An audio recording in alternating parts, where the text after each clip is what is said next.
Right, this is going to be another episode of Thorinquiry, my interview series here on my side channel. And my guest for this episode is going to be Phoenician Hunter, who is an author and an online thinker, personality, who I think...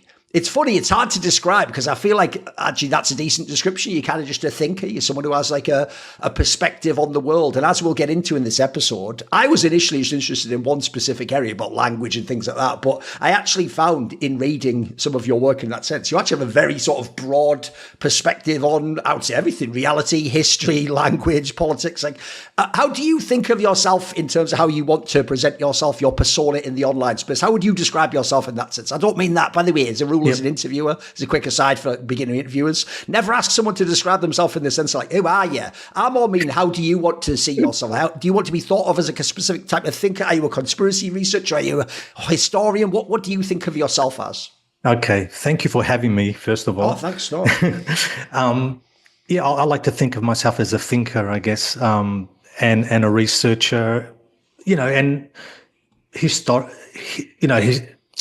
I'm into, history, obviously, because it's all connected.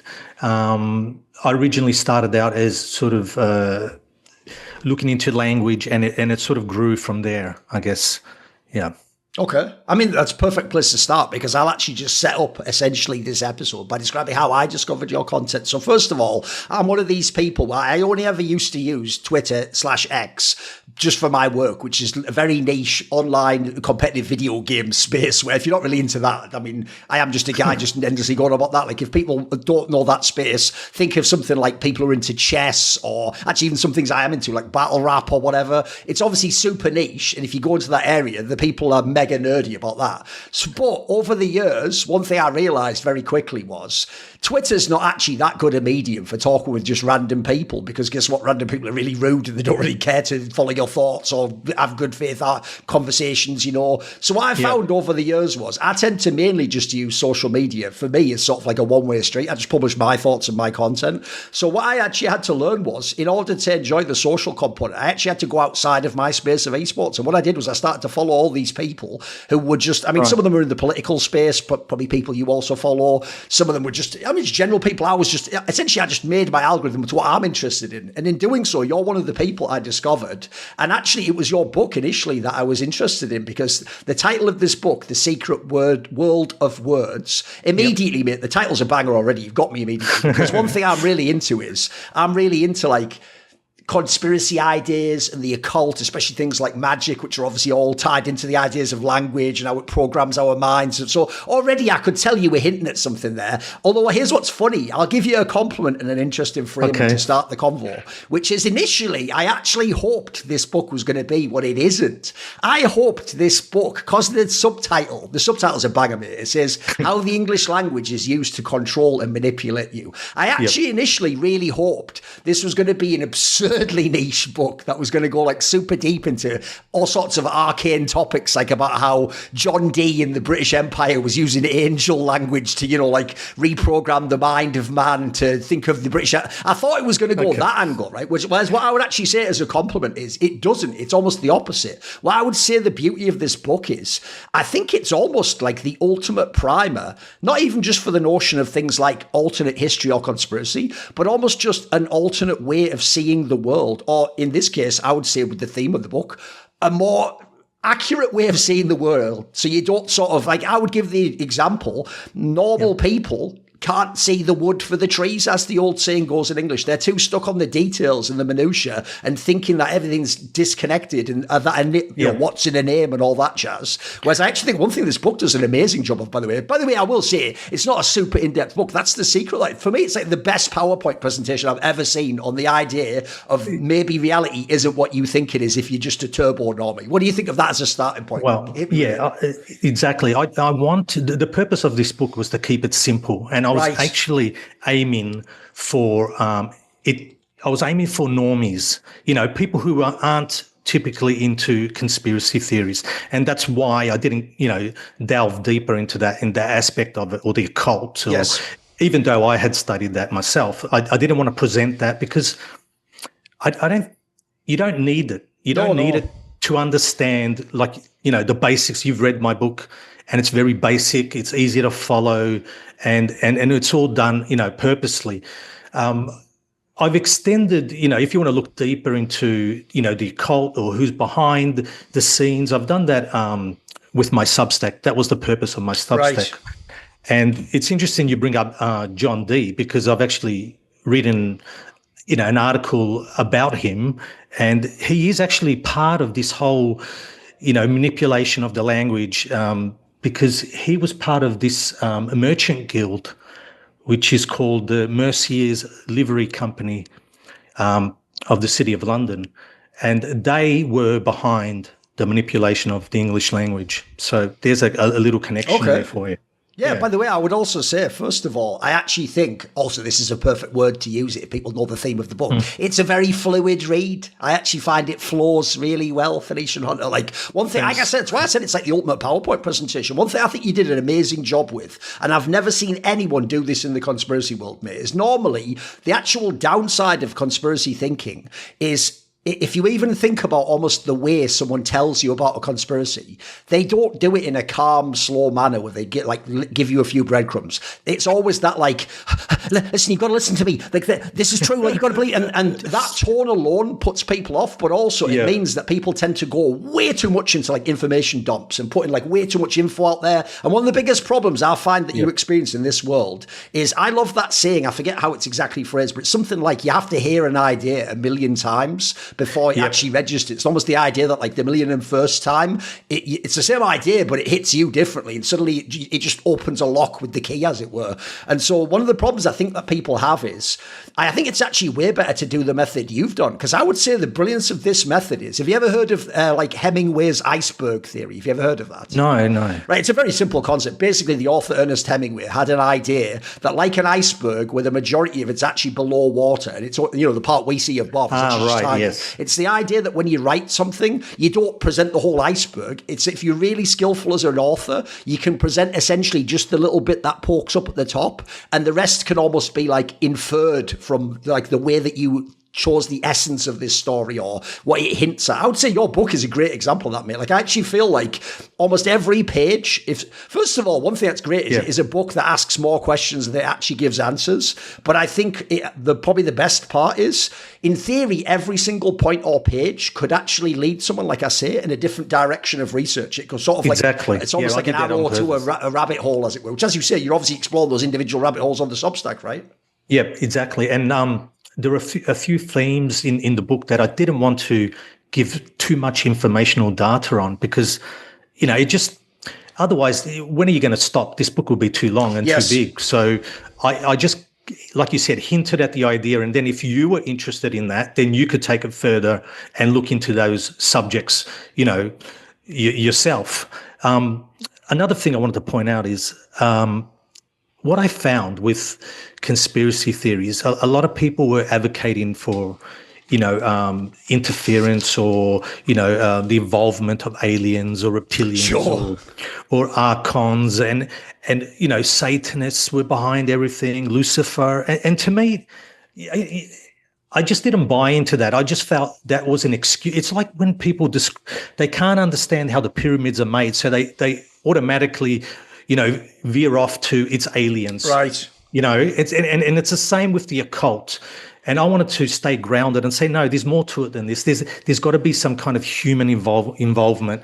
And what I found was, the best way to describe it is like the wizard from The Wizard of Oz.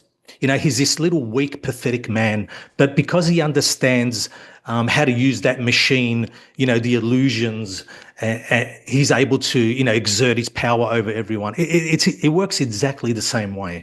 That's what I found anyway. Sure. I mean, one thing I actually found interesting I wanted to ask you about was, I actually do find that, what's funny is I heard, listen to one of your podcasts that you do with that guy, what's his name? Lumina. Yeah, Lumina. And this, I saw when you were talking about this topic on that podcast that you were basically mentioning, I forget where I was going with that, but basically the gist is, that's it. He mentioned himself that he'd seen a bunch of these little like details, almost like individual pages of your book. And I would say a similar thing to you, actually. I would echo the sentiment.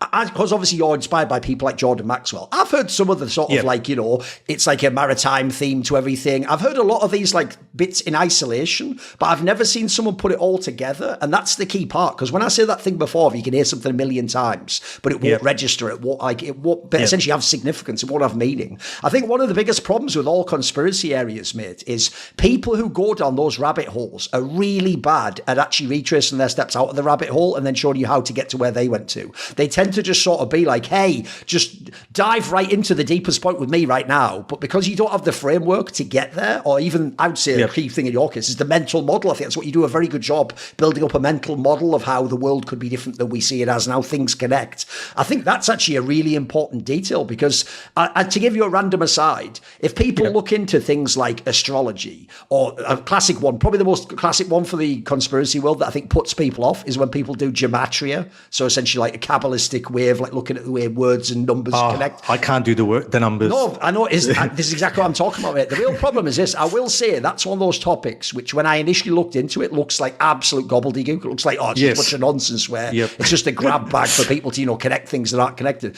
But I will say there is, like everything, there's a lot of signal noise, but there is something to it. It's just the problem is, though, you will be so put off by the person who does a half-assed job of attempting to convince you of that or apply it to you and show you how, this number connects to this. The person who does a bad job does a way worse job. And he doesn't realise he puts you off that forever. He makes you think it's silly or there's nothing there. And I would say this actually, I think, applies to the broader topic, right? It's actually why I thought one thing that was also quite good about how you did your book is you don't try to bash people over the head. Almost everything's almost phrased as a question, I notice. Yeah, that's done on purpose. I want people to think, think logically as well, and don't just believe. This is our problem in society. Right. It's built on myth, on beliefs. And it's not built on first-hand experience, and I find that is a problem, and that's where we get these ridiculous, theories that come from that. And it's interesting you mentioned Jordan Maxwell because I was inspired from him early on, but if you listen to him, he doesn't actually provide any sources to what he just makes these claims and that's it, and he leaves it. Yes, and then it's up to you to go and, research further. But what I found with a lot of his stuff is I was able to find sources to what he was saying, but he doesn't provide them. He wants you to go out and do that. And maritime law, in my Substack articles, I've really delved into that topic quite extensively. And I think I've been able to put that together better than most people. And, I've listened to a lot of people talk about it, but they don't give you the details and they don't give you the reason for it as well. Like who's behind it and why they did it or why they're doing it. And there is a spiritual connection to all this as well. There is, I believe the people who are behind the manipulation of language and the way I view language is just like a program. It's there to program your thoughts and ideas and in order to create an environment, and this environment benefits the people who are programming you, obviously, So I don't know if you find this, but I find that, your personal environment is a reflection of your thoughts and your ideas, right? So if you extend that to the world, you need a lot of people, running this same kind of program. And again, this is one of the reasons I wrote the book initially was because when I looked at the world, I view it almost like a commercial enterprise. It's everything has to do with commerce and materialism and consumerism. So I thought, okay, so who would that benefit above all? And that would benefit bankers or merchants. Sure. Right. So then that's what I found, who were behind the manipulation of the language were merchants. And, again, I covered that in my Substack. Yes. And so where was I going now? With maritime law, again, it's merchants doing that because what they've done is they've turned people into a ship or a vessel of commerce. And the world is almost like an invisible sea of commerce. And they've applied this maritime law, which originally only applied to ships on the sea. What they've done is they've converted people into ships, in a manner of speaking. So they've overlaid this law onto us.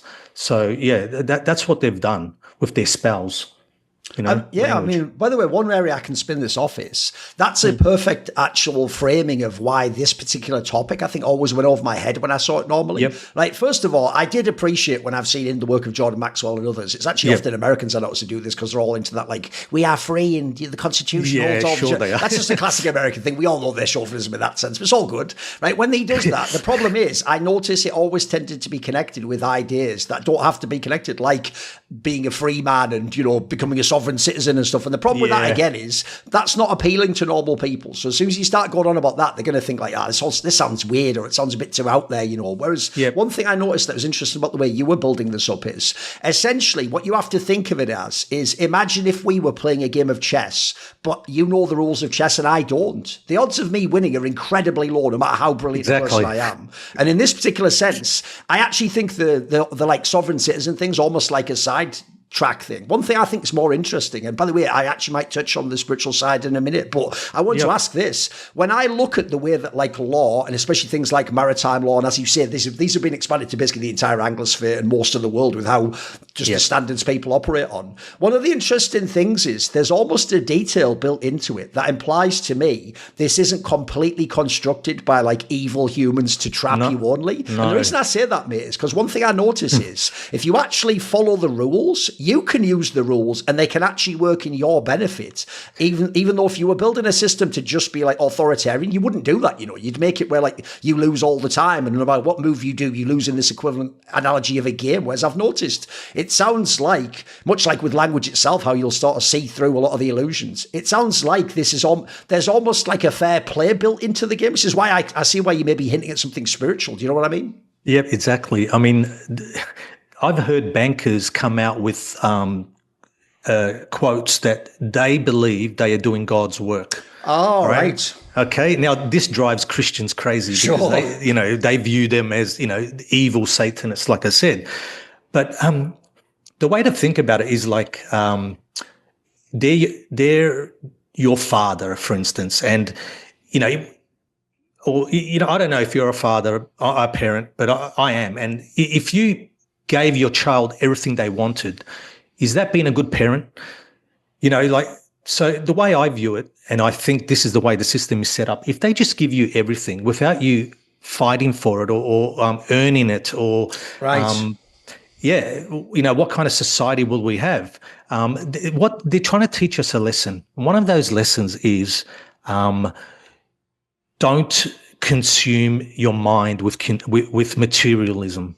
Okay, and I believe the Bible's written in similar fashion. Yes. For instance, the story of Jesus throwing the money changers out of the temple.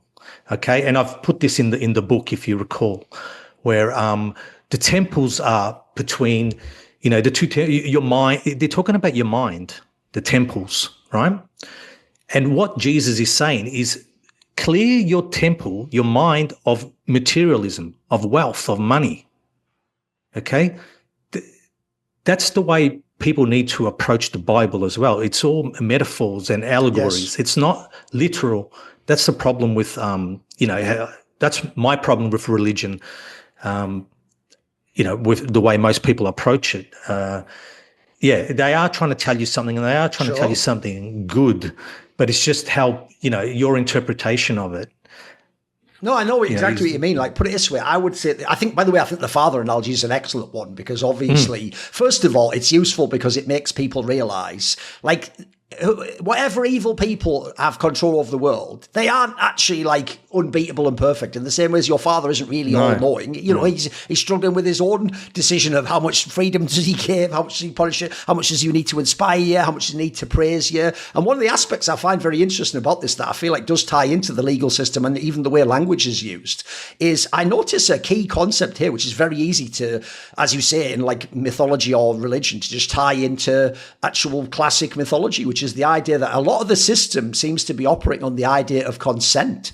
It's the idea that you have to like even if essentially, even the evil that is done by these systems in the world, look, they can trick you with maybe like making a word seem the opposite of what it is, but you at the end have to sort of agree to do that thing or to be part of that thing. You can even tie this into the idea of Adam and Eve at the beginning, or I mean, and I would say as well, like I do notice one of those classic lines conspiracy people say is true. For some reason, these people within their system have to somehow show you and tell you what they're doing. It's just that their loophole is they'll make you think a word, like I say, means the inverse of what it means, so you won't really know what they're doing. But essentially, if you sort of had their dictionary, they are just telling you straight up, here's what I'm going to do to you, here's what's going to happen if you say yes, here's what you're agreeing to, here's how you're giving me power. Yeah. Like, that's why I say this does, it's one thing I want to get into, because I'm not sure work doesn't go hard on this detail. I wondered, how does this tie into a spiritual side to you? Because it feels like that is, I mean, that's almost like people's religious framework for God, is the idea that he allows free will, right? And it's our own choices that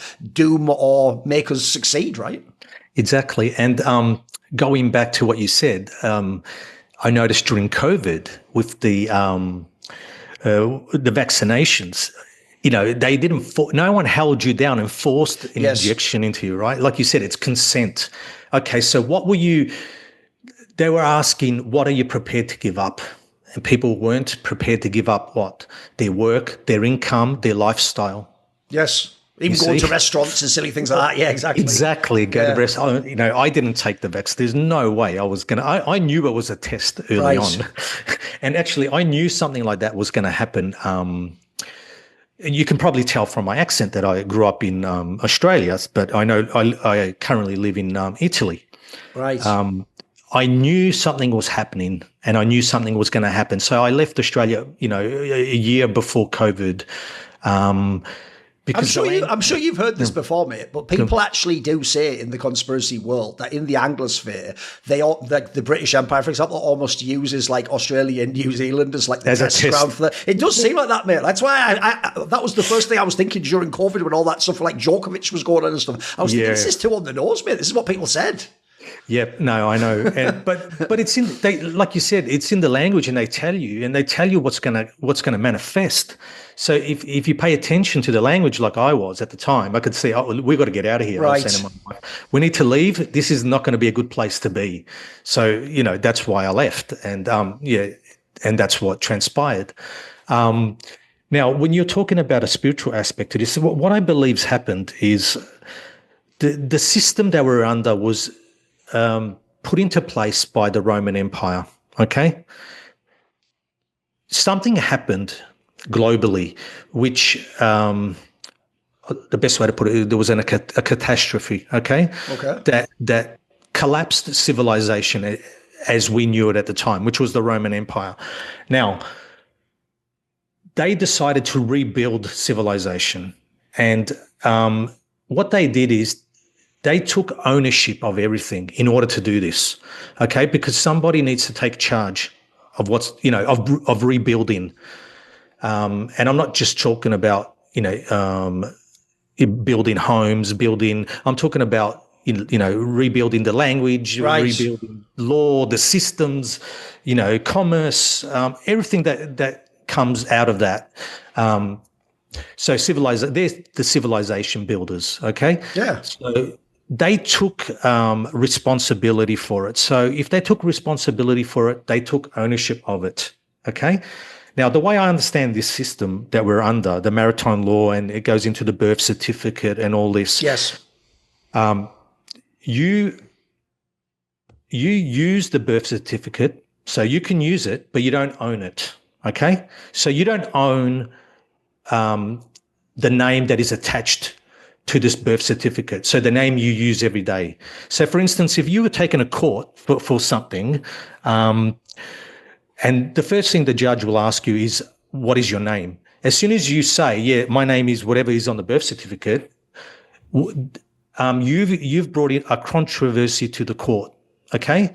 Now, because what you've done is you've claimed that you're that name. Now, that name is already claimed by someone else, right? Right. So you've made a counterclaim, so you brought controversy into the court. What you need to do is say you're using it. And that's just like everything in the world. You don't own anything. This is what they're trying to teach you, okay? And this is why they're pushing this whole agenda. You'll own nothing, Oh, and be happy. Yeah, sure. Yeah, and be happy. Yes. That's actually how it works, because when you're not going to take your stuff with you when you die. So really, all you are doing is using it. Yes. They're trying to teach us that. They're trying to show you that just be happy with using it. Now, what they're doing is they're almost like guardians, and they're keeping it for future generations. So, they're keeping all this stuff going, for future generations. So that's why they're the guardians in some form. Yes. Okay. Yeah. So that's where the spiritual side of it comes into it. I really believe they're trying to teach us something, but people always look at it from, oh no, they're evil. They're trying to control me. They're trying to take away my things. And yeah, people get really upset with my point of view on that. But yeah. I think I've got a good angle for you for that, actually, Mix. I think we're in a similar position, which is there's a recent show. I know, by the way, you actually are one of those people. I agree with the advice in general. Like, if you do fill your mind with just like silly fiction and stuff, that in itself will absolutely program who you are. But anyway, I'll give a pop culture reference just so people can sort of follow us. At the moment, a show that was quite, I think I had like critical acclaim, was this one that Apple TV made called Silo, which features that woman Rebecca Ferguson, if you want, the one who's from Dune, and she was in like a Mission Impossible film years ago or something.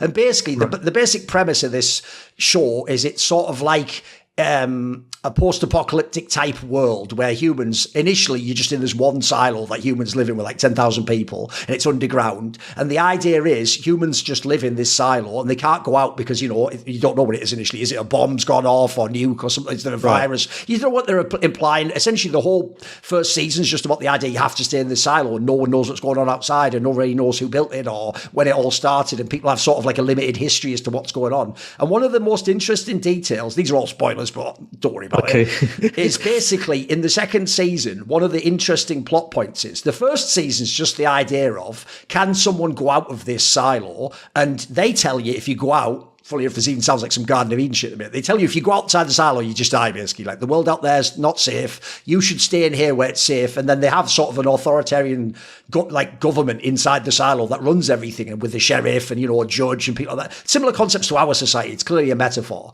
And one of the most interesting details, mate, is in the second season. So the first season's a classic story of like, I'm the individual. I'm trying to escape from this authoritarian regime. They're lying to me, obviously, because they're all liars, right? They're all evil. So they're telling me the outside's dangerous. Obviously, the outside isn't dangerous. And if I go out there, it'll all be okay. And here's what's cool, is essentially the cliffhanger at the end of the first season is when the main character does leave, it's essentially not one or the other. It's not that when she goes outside, it turns out that actually everything's awesome and that was the conspiracy, which is what they were trying to hint at in the first season, by the way. The idea that like, the government just lies to you and they're just trying to control you for like, their own ends. What they actually try to show you is the idea it's both. It's like, on the one hand, they are like limiting what you know and controlling you and telling you not to go out. But when she goes out, it turns out it actually is poisonous out there and it is really dangerous. And there's other silos. And in some of the other silos, when people actually rebelled and all went out en masse, they all died. And so one of the most interesting details, which I feel like is right on the money of what you're talking about, is the idea that the actual person running the first silo that you're following in this first season,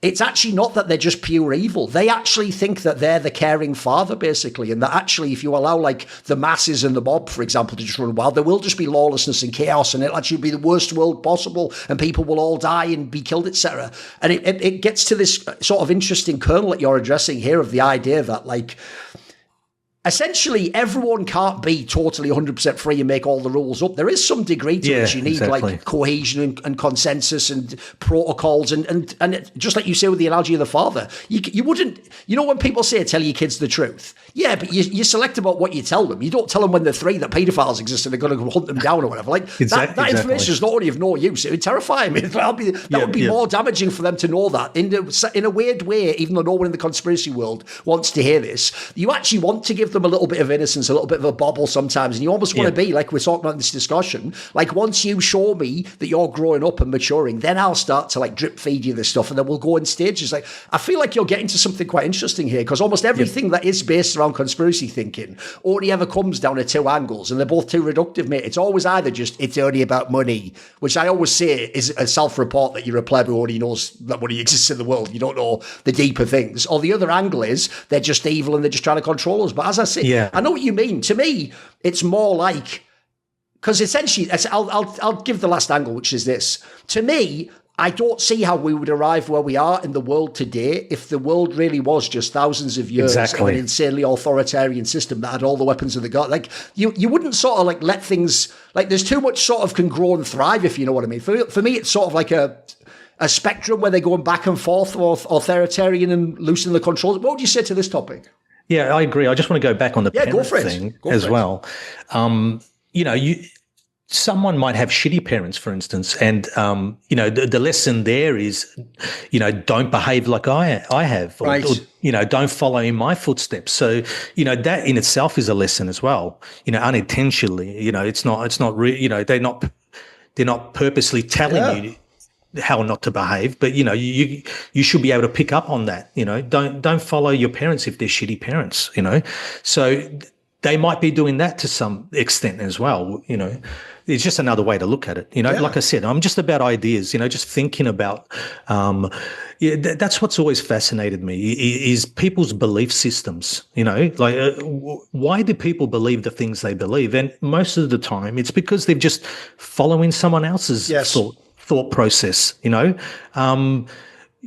Reading it somewhere or seeing it on television. I mean, this is where language comes into it. It's just programming you.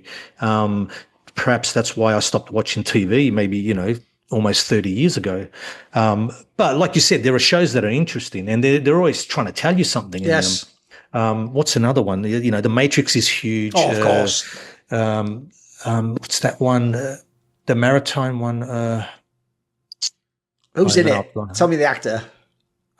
Jesus. I got to get it. I've just had a blank. That's all. Describe something about it. I might be able to guess. I'm pretty good at remembering stuff. Truman Show. There you go. Classic. Yeah. So, I mean, that whole show. And then, at the end, he's living in this fake reality that, TV reality that they've created for him. And so he's too afraid. He knows there's something wrong and it doesn't feel real. And he senses that, that his friends are fake, his wife's fake, but he's too afraid to leave, because what he has to do is actually give up his whole reality, his whole world at that point. And what's funny is, he's actually, they programmed him to be afraid of water, because they, invented this story that his father drowned when he was younger. So, that connects to that whole water analogy as well there. And then in the end, when he is actually, he musters his courage and, he goes onto this little boat and he's preparing to exit the stage. The first thing he does is climb these steps and, the backdrops are clouds. So it's like he's walking up to heaven, right? And then, he opens the door and he's about to exit the stage door.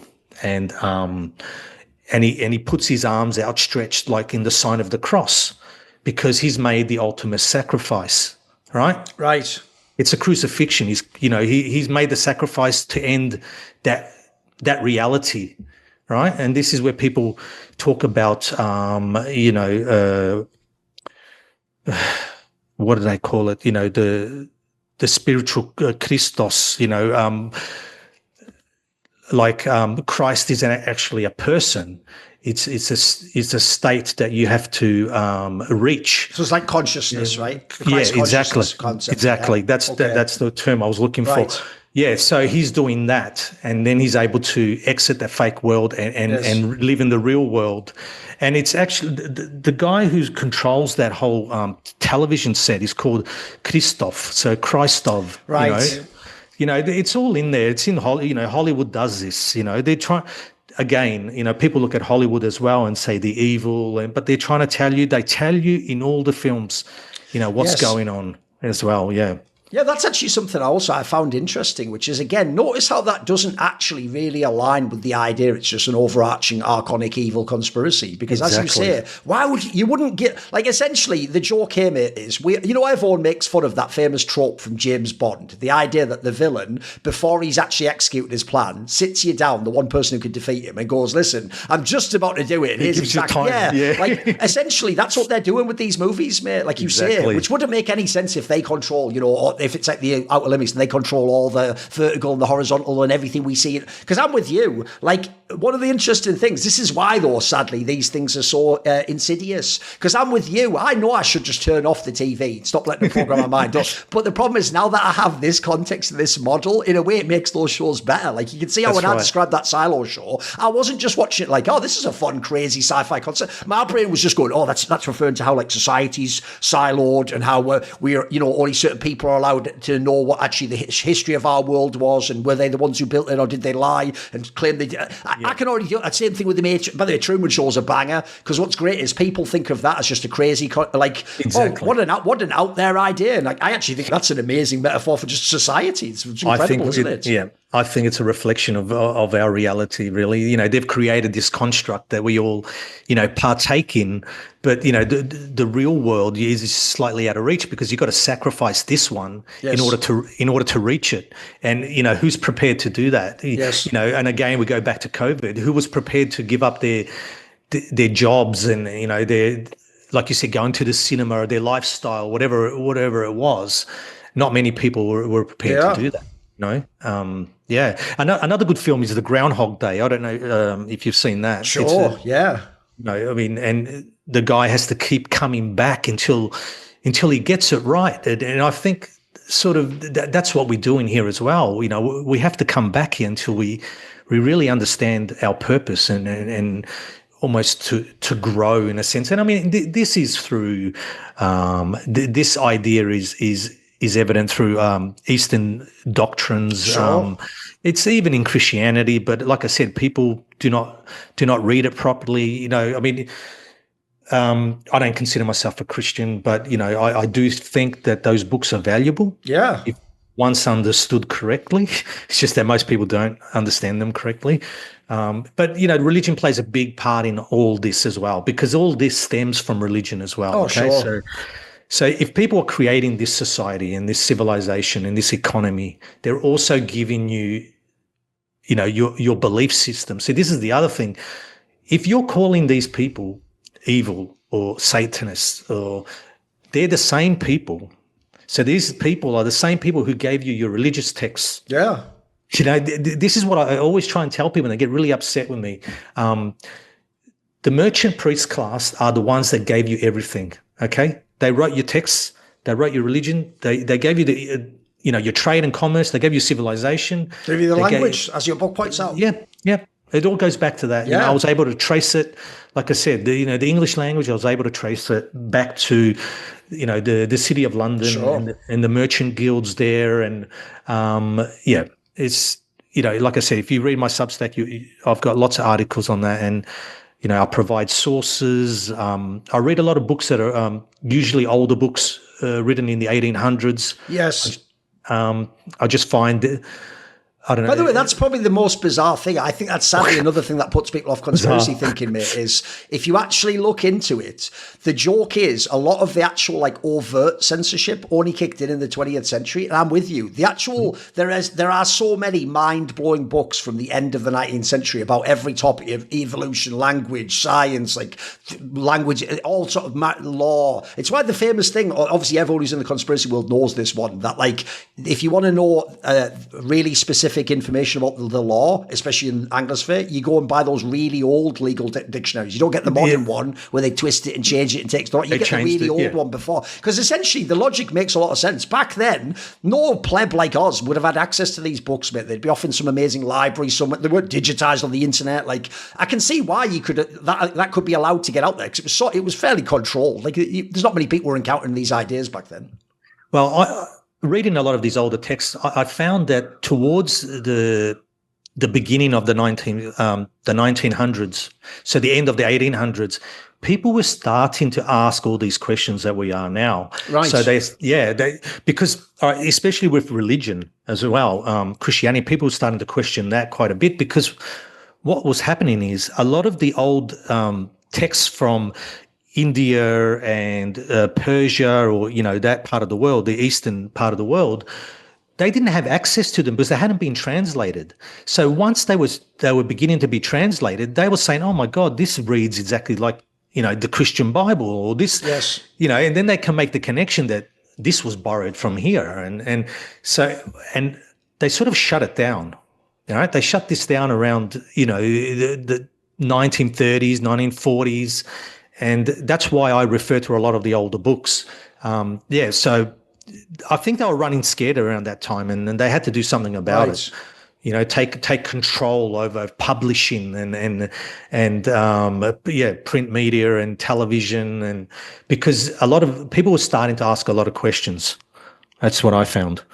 Sure. I mean, by the way, along these lines, another thing I would say as well is I actually found it quite interesting that you obviously relate so much of this specifically to the English language, because one thing I found really interesting is that's an area. Why. Go for it. No, you go. All right. Basically, I was just going to say this, which is people would think when you say a language, oh, well, we all learned that, didn't we? We were all talking. We have slang, we have dialects, we have things we build up. But with the words you're talking about, if people have never looked into some basic conspiracy stuff, the sheer amount of the English language that is just based on the King James Bible, so that's even in name written in part by the government, essentially, or Shakespeare, who obviously every modern literary conspiracy theory about Shakespeare is that he was some sort of intelligence agent or just some sort of an elite himself, like almost signaling information and building up our worldview of what we can say. And and then lastly, the one I said, John Dee. If people don't know, as far as I can tell, John Dee actually tied. That's why I expected you to look into him.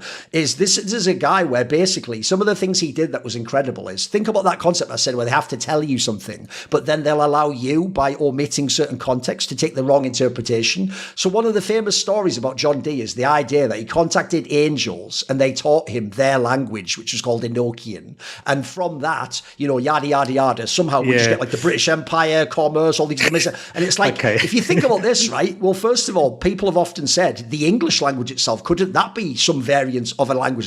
Because essentially English does almost come out like some sort of powerful computer programming language, to use your metaphor. And it does seem like compared to certain other languages, it does change how you model and see the world. So yeah, go for it. Take it. Okay. So John Dee worked for the Merciers livery company. So I believe a lot of the stuff that's attributed to him probably came out of his colleagues from that guild. Right. Okay. Now this guild is behind the Magna Carta. This guild is behind sending the Virginia Company to like I said, forming the British Empire and stuff. The merchant guilds are behind all of it. Right. So now they create these people like John Dee, or they attribute, what they're doing to these characters. So, it takes the eyes off them. I just wanted to point that out. Yeah, but going back to the language, now, in the conspiracy world, you've come across people saying, the Vatican runs everything. They're the ones behind everything, or the Jews are behind everything. The way I look at it is, what's the dominant language in the world today? It's English, right?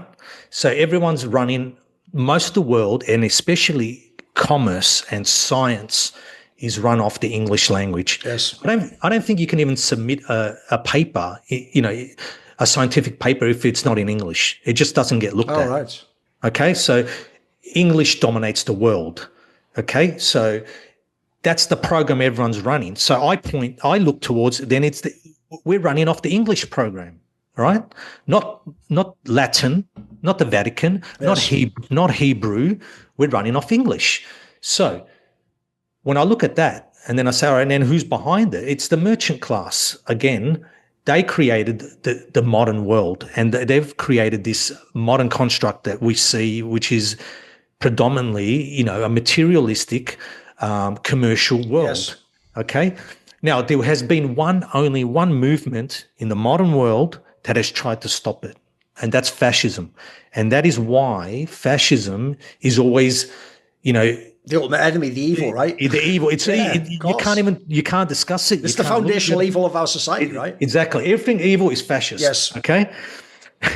Okay. So that alone should make you want to look at it. When people say, "Don't look there, it's evil." It's evil. Why? But why is it evil? Yeah. Who does it threaten? Okay. It threatens the international merchant class. That's it. That's because fascism is the only system where you cannot have foreign ownership of trade and resources of a nation. Okay, so every other system, and this includes communism, you can have foreign investors. So just look at China. A lot of, it took off because of a lot of investment from overseas and overseas ownership. You can't do that in a fascist system. Okay, so that's why the merchants, consider it evil, and that's why it always has to be, put down and there are problems with fascism as well. Course, again, these are human systems. Yeah. There's always going to be problems with them. Yes. But I'm saying, as far as the merchant class is concerned, that is their greatest threat, because that eliminates them as an entity. They can't do anything. They live off foreign trade. That's all they do. And investment, if you take that away from them, they're helpless. Okay? So, yeah. And it's also, if you think about how they maintain the power structure, right? Like, one of the most clever things about the globalist idea is the idea that, like, you and me can't really fix something small in our country because, like, that company's from China and then this one's funded by a part that comes from America, and you need this guy to have trade routes. And they've essentially made it so that, like, all everything fails together. You have to sort of accept the whole system. Yeah.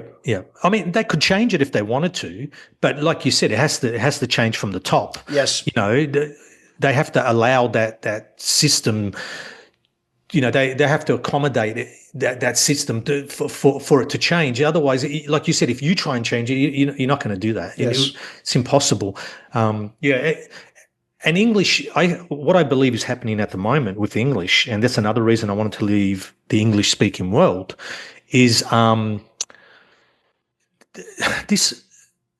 Okay, I'll go back a bit. The merchants believe in astrology and astronomy. Okay, even though they poo-poo it, and it's given this sort of pseudoscience title. I always tell people there's a reason why the main way you encounter it if you're a normal person in the Anglosphere is you see an idiot woman who's a psychic on morning TV. You get the agony aunt. They always give you like the gypsy woman doing the card read. That's right. They give you idiots. They give you one that makes it look like it's a scam, because that part is a scam. But that's obviously not they're not going to a gypsy person to get their cards read, mate. No, exactly. Listen, this is what I found. Long ago, this merchant priest class discovered, right, that they could create wealth and manipulate. Now, this is going to sound wacky. You want to hear a conspiracy theory? Okay. They can influence the mind and behavior of people at certain times of a cycle.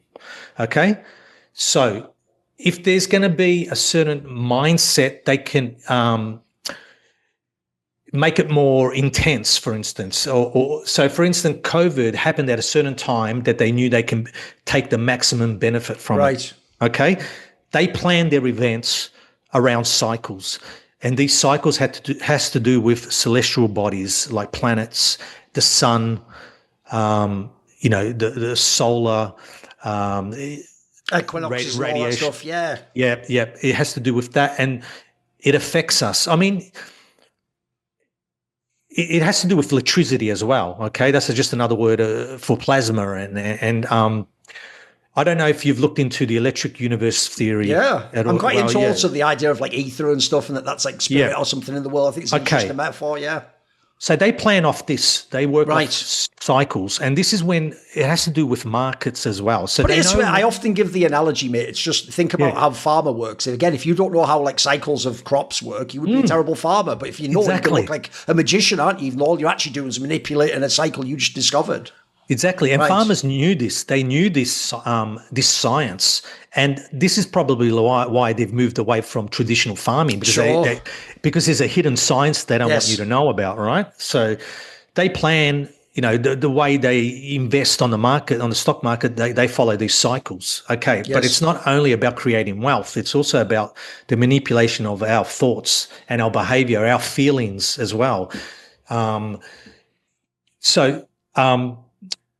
They follow this science, and that's how they plan their next moves, basically. Okay. Now I forgot what your initial question was because I went off on a tangent. It was more about like English, if you remember, like the way that as a specific language people see the world differently. Okay. So keep going. Yeah, exactly. Good point. So this cycle for them, this English cycle is ending. Okay. Oh, right. Yeah.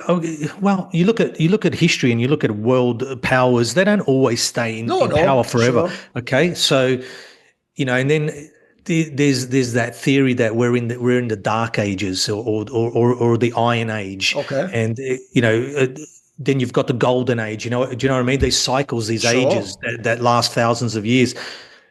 And we're moving out of Pisces as well. So, which I believe we're already in Aquarius. Okay, because it's not this sharp transition from one to the other. It takes hundreds. Oh, does this also tie in then to the idea that that's why like the whole theme of the previous language system was water-based, but then Aquarius is going to be an air-based one, I'm guessing. Exactly. This is why, exactly. This is why you see cryptocurrency.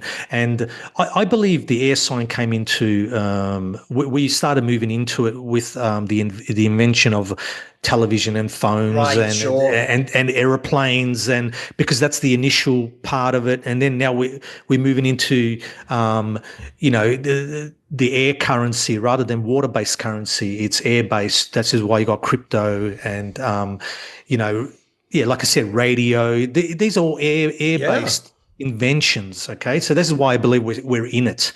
Okay, we're at the beginning, but we're in it. So a new age and a new system requires what? A new program. A new program is a new language. So this is why I think the English-speaking nations, above all others, are going through this crazy transition. I mean, you look at England and, Australia, Canada, America, they seem to be affected more than most with the changes happening in the world. Oh, sure. So, yeah, that's the reason for it. Well, that's what I believe the reason for it. Yeah. Because one thing you hinted at, actually, I wanted to ask you about in your book is there's a part where you just, again, very briefly, just sort of hint at the idea that, like, obviously English itself was built on Latin, but that Latin is a very different type of language in terms of how it has this effect. Like, you describe it more as, like, Latin's more like a logical language where, like, you can sort of see the mechanisms and how things fit together. Whereas, like, one of the things you were describing that fit into a lot of my own thinking about English is I notice English seems, by the way, like the perfect language to do what we were just discussing. To explain ideas to people, but in a way where if you don't see it, it will just be invisible to you. It'll just sound like a bunch of words. But if you get what they mean, it will immediately be apparent what they're saying. Because one thing I've noticed people are able to do in English, I'm taking your word for it on Latin. I haven't studied it, obviously. But if Latin's more of like a logical language, I would say English as a language is defined by the fact a lot of it is like visual metaphors. And it's about things like, I notice a lot of the conspiracy thinking is they will explain to you a concept or a process, but they'll describe it as an external story, often in fiction. But actually, oftentimes it involves like internal processes or concepts about the world and how you see it.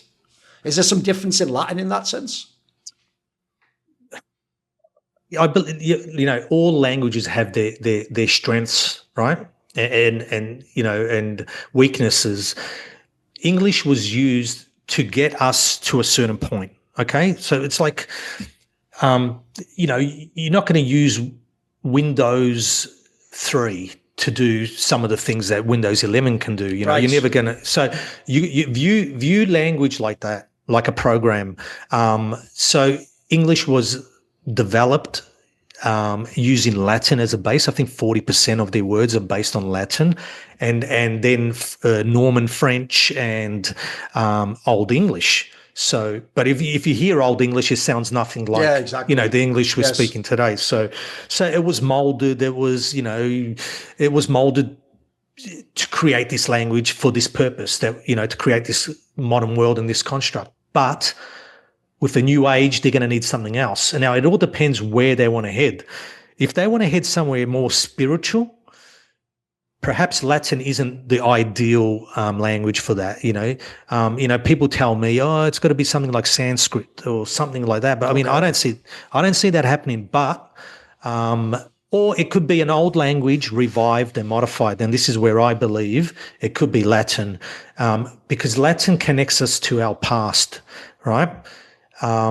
It was the language spoken throughout Europe, which united all the European people. Sure. A lot of the modern languages are based on Latin in some way, like French, Spanish, Italian, German. So, what it does is it takes us back. So it takes our minds back. And this is what I hear a lot of people say, that the modern world's gone too far. We need to go back a little bit. We need to step back, So, maybe that will help us in that regard. But I also believe that we need to sort of go back to more of a spiritual path. So I don't know, Latin was used as a first language by the church.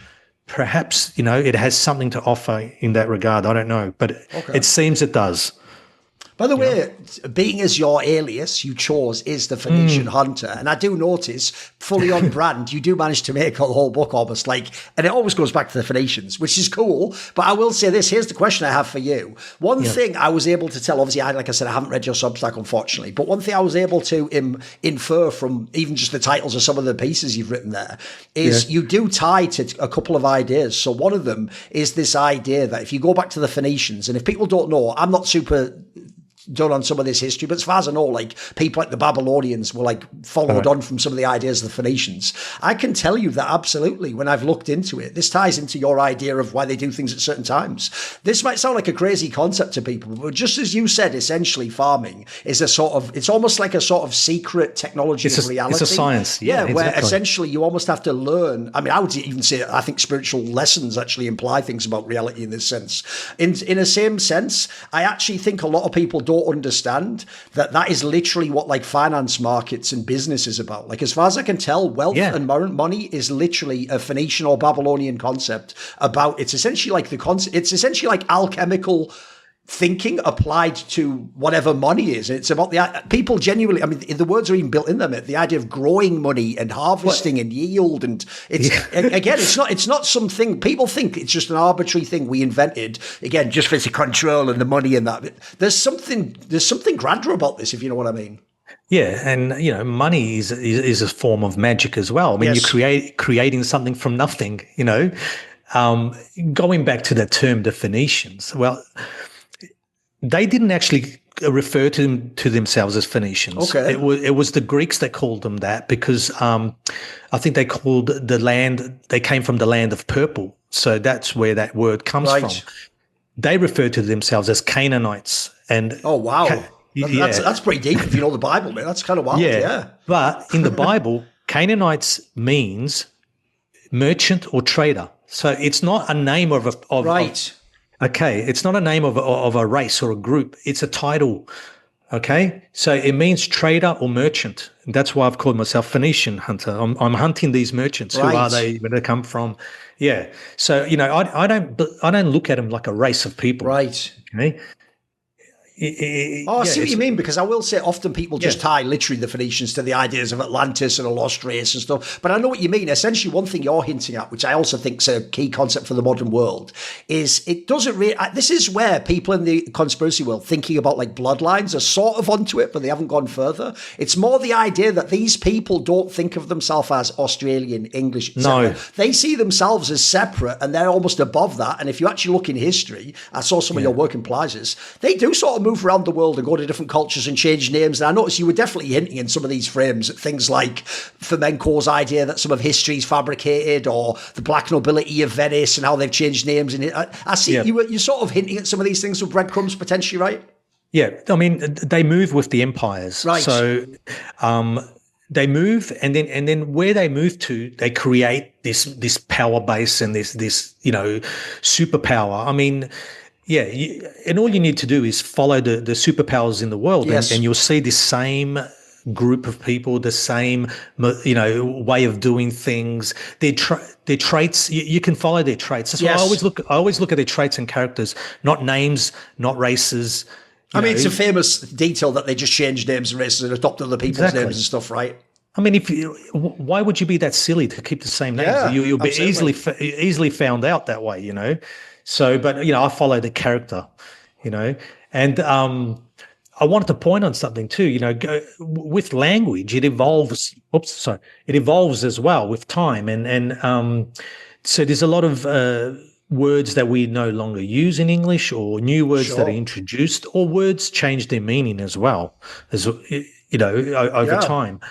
And in my book, I sort of introduced this water-based or maritime theme to the language, and I had this discussion with someone early on when I was talking about, the birth canal and seamen and all the Sure.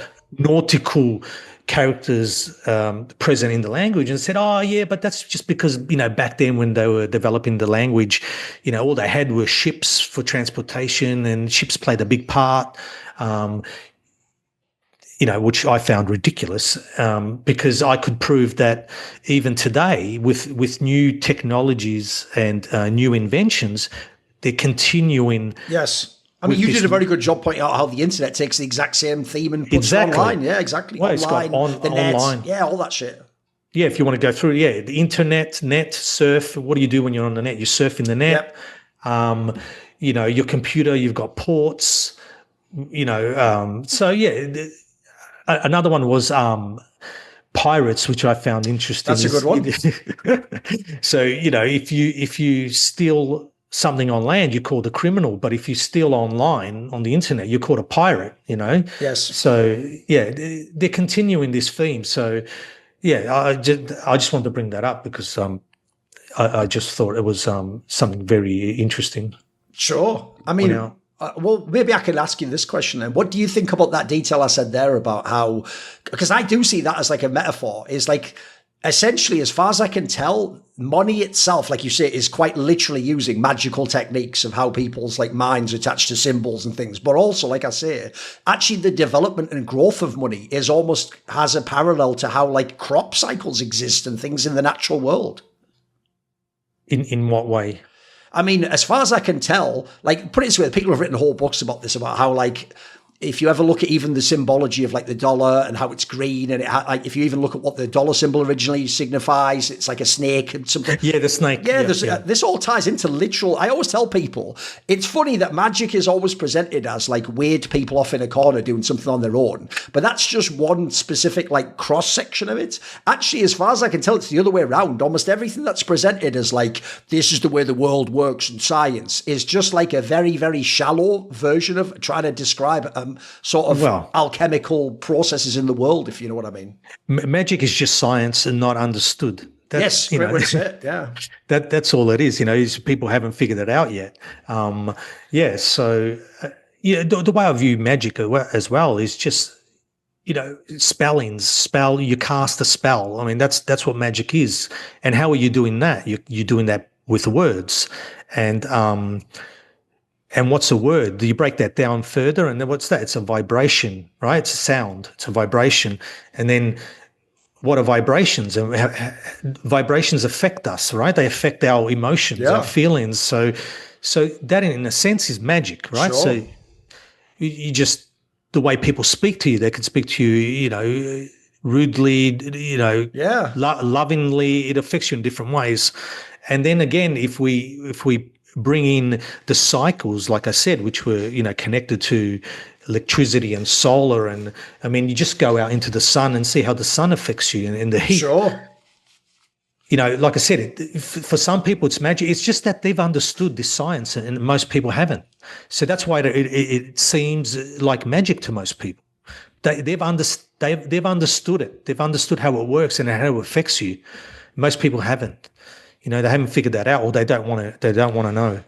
No, but what's funny is when you actually were talking about that, by the way, that even made me realise, like I can give someone a very obvious metaphor that I hope all the men listening would understand, which is this is where so much of the problem that like nerdy men come into in the world is. Because we're doing that thing where we're like the turbo normie that thinks English is just like what the word describes. We're not actually looking at the fact of like, no, but it's hinting a model as to how it connects to something else. Like, well, essentially, one thing you described that I think is brilliant is essentially if you actually pay attention to what the words are saying in English, they also describe the function and the mechanism of the concept being described. Like a great example you give actually, but you didn't go deeper on in the book, is if people don't know, this is a classic one I know as someone who's English and British, mate, which is the concept of being double-crossed literally just comes from the British Union Jack, because guess what? Britain, hence why they had that famous name around the world, Perfidious Albion, is pretty well known for just double-crossing and betraying people once they make a deal with you. Like that's exactly. Well, the problem is we just think about like the idea of like, oh, they've turned back on it. It's like, no, that's literally coming from the idea British people were doing that so much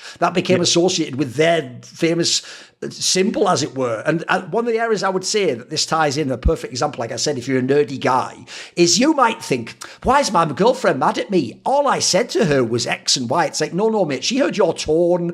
Essentially, everything except the words actually communicate to her what you are really thinking in your mind. Like, you know what, you are actually pissed off with her or frustrated. You think you're saying, but I just said, oh, honey, I don't want to do that now. Like, you're not getting that there's a whole aspect of communication that she's getting. Exactly. She's essentially right, mate. We're being a bit silly thinking we're trying to be like a defense lawyer. But you'll find I didn't say exactly that, Your Honour. We're like trying to argue our way out of it. Do you know what I mean? Yeah, I believe that's where most of the problems between men and women.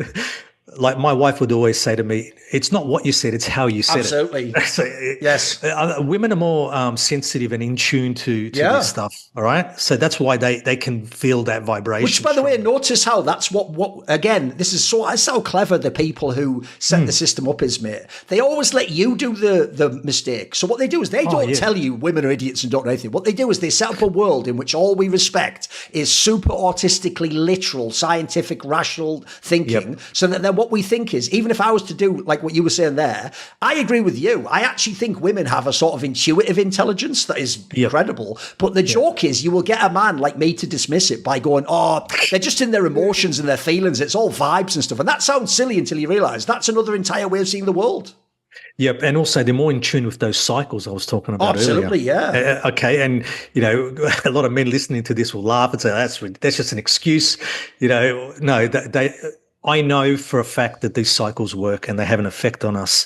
And women are more sensitive to them than we are. I mean, you could even put it this way, if you want to go down a tangent on the side, you could even imply that's one of the reasons why, en masse, they've in the Western world pushed birth control, because it takes women out of their cycles and out of these concepts and makes them, definitely, almost see themselves as a consumer product that's just a part of a normal world with no cycles. And you know what I mean? Yeah, and also why they've brought them into the workforce, making them more into men. Yes. And taking them away from their natural, their natural state. I'm not saying their natural state should be just, making babies, but, traditionally they were the wise, they were the healers, so obviously got a role to play that they've been purposely taken away from. And some of the most important roles, as you're saying, like the other joke there is, even built within the feminist thinking, is the idea they're repeating the idea that those are inferior jobs. Those are by definition the most important jobs. Yeah. Going back to what you were saying about the clues in the words, there was a couple in my book that I just wanted to highlight where, I mean, you go to school to be, switched on. Do you remember that in the book when I got that? Yes. So you got to be switched on like a light, and but when you're in school, you get lessons. So if you break that word up, less on means light to turn on a switch, right? Yes. So if you're getting less of that, less on, you're becoming dumber. You're not becoming smarter. And if you don't go to school, what do they call you? Moron. Now, if you break up that, break up that word again, you're getting more of the light, more on. So the words, the clues are in the words. Yeah. By the way, I tell you my actual favourite one from the book. Because again, first of all, one thing you did a really good job with is people on other talks tend to just have one or two of these and they just sprinkle it in. And their problem is because it's not like sort of comprehensive enough in how it connects to the other details. Again, you will just see an individual tree instead of the woods, as it were, in that analogy I gave earlier. Yeah. So one of the ones I actually thought was the most brilliant in that book, mate, is actually essentially how you describe the two political wings of left wing and right wing. That's exactly what we're talking about. Literally within the words themselves and their etymology and definition, it describes their function. So as you say, the left wing, basically left in Latin, comes out of this word that's similar to the word sinister and is basically about the idea that it's actually about emotion ruling you and what you feel, whereas right wing is about the idea of like what is right, what is morally good. And if you ever look at the way, even the extremes of the two left and the right wing, that is exactly what it is, especially in the modern day, if you think about it. Like that's why people perceive like left wing people as more empathetic and they like And if you notice, you would say that's the strength on some level, because if it's channeled correctly, they are going to care about people. But obviously the negative is they can be tricked into feeling strong emotion for things that are wrong and led down the path. Whereas if you think about right-wing people, in theory, they would obviously, it's why so many of them are like Christian, they would describe themselves as, I care about things like family and society and order, but they can obviously morality, be led towards authoritarian systems in their own way. So I thought even just the way you described that, I've never seen someone put that together. I've seen, the odd parts separately. I think if someone saw that, they would immediately see what we're talking about how the word simultaneously describes something, but also outlines its function, if you know what I mean. Yeah. And another point you brought up is I was able to decipher the language by knowing another language as well. So, not knowing a bit of a bit of Latin and Italian helped me, decipher some of these words, like the word left in Latin and Italian, it's translated as sinistra, which we get the word sinister from. So that's why I was able to break that apart, and then you get the true meaning of the words. And the left and right, we can, our brain is made up of left and right hemispheres. So, it's up to us which side we levitate to. Everyone can view things, from the right point of view, the right hemisphere or the left. But it just seems to me that, like you were saying, a lot of these people who attach feelings to everything are using too much of one side of the brain and not the other. So, because I find you can take, either view on a topic, and you're not necessarily going to be 100% incorrect on that, viewpoint. Like you said, a lot of people, left-leaning people, have a good heart. Absolutely, a lot that I know, they're just trying to help people and they're trying to do good, but they don't understand the way they're going about it is harmful, I mean, people, I'll put it this way. I would say the area which people might be able to relate to what we're talking about the most is when people put up the gender divide online, especially. Because again, if you follow the sort of people, the circle that we're in on Twitter, listen, I find it funny to be a Call of Duty gamer lobby guy from 20 years ago, go, ha, ha, ha, I'm saying something edgy. But like, that can only go so far. There's too many right-wing people, mate, have just made that their whole personality, and their whole meme that never stops is like, lol, aren't women stupid idiots? And it's like, not really, mate. Like, even when we're talking about, like, for example, there's obviously a lot of left-wing women that might be immediately spring to mind when we talk about this topic of the idea of just being in your feelings. Well, I always say it this way. There's actually a sort of a white pill in there, mate, which is like, yes, maybe people who are in control of the media can manipulate women's empathy so it becomes almost suicidal or pathological, and it becomes a negative to society. But the white pill there is, one, notice they have to continually propagandize to do that and to push you in those areas, which implies to me that if you actually left people to their sort of natural devices, that would essentially be a very positive impulse in women. That would be what would make them be very vigilant about their children or caring for people who are more needy. These are things that can be excellent if applied the right way. It depends if people channel it into a sinister, fully enough perfect use, a sinister approach, if you know what I mean. Yeah, it's when people adopt it, and they make it their identity that's the problem, and then they just become extremists, and I see people's profiles like you have, and everything's about a certain, belief system or identity that they've attached to themselves. Really, if you strip that all away, that's not who you are, and I don't understand why people do that. A lot of religious people do that. I mean, you go on their profiles and it's Christ is King, and they quote this part from the Bible, and it's like, just, relax. I'm not saying there's no God and that, but just, you don't need to, project it, so much, you don't have to make it part of everything that, you identify with. It doesn't help anyone. It doesn't help you, and it doesn't help the people around you. Yeah. So it's the same with what you're talking about with the left and the right, extremes there. Yeah. I mean, one thing as well that you addressed with one of these like word breakdowns that I thought was really brilliant too was the one on the word individual, where it actually contains the notion of like dividing people, because that's one of the biggest psyops that I have to admit, mate. I only a few years ago even figured this one out, which is, if you'd have asked me, and this is why language and especially mental models, like I can tell you as a weird aside, one of the areas that fascinates me about this is when I'm in these competitive video game environments. So you don't have to know about video games. Think about like things like chess or football or any sport that you follow. follow. At the top level, there is always a meta game of how people are playing the game and thinking about the game and what the best current tactics are, right? And if you have that approach, if you don't understand the most advanced metagame, you will lose to that metagame. You won't be able to see like how it operates, what the counters are, how it works, etc. And so what I would say is when people look at this, at the world, in the modern day, when you grow up with the traditional schooling system and media, one of the cleverest psyops ever is that at the base of all thinking, you believe in the following statement, which is, I am an individual and being an individual over the collective is the most important thing in the world. And if you get caught in that psyop, and I was in it for a long time, mate. The genius. I was too.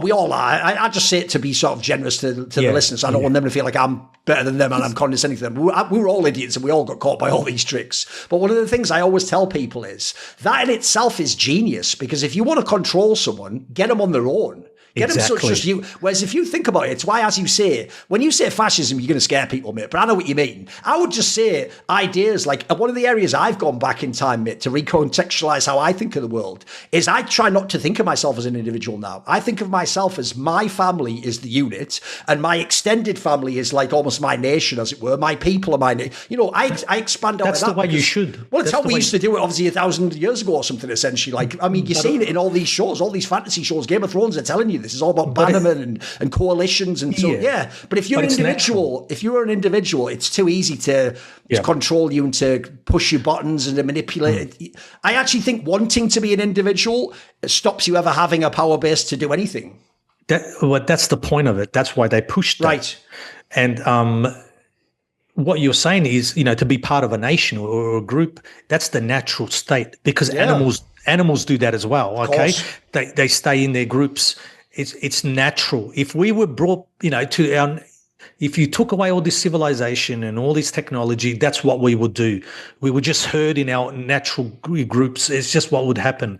So the reason they did was that to break up the communities. And if you look at that word community, it's got common unity. Yes. So, okay, because like you said, they can pick you off one by one like that. You're not a threat.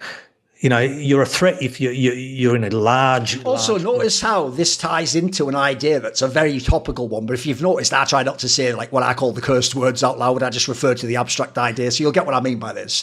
Okay. If you notice, that's why when they use language, they try to brainwash you currently. That community just means anyone who lives in your city and has citizenship.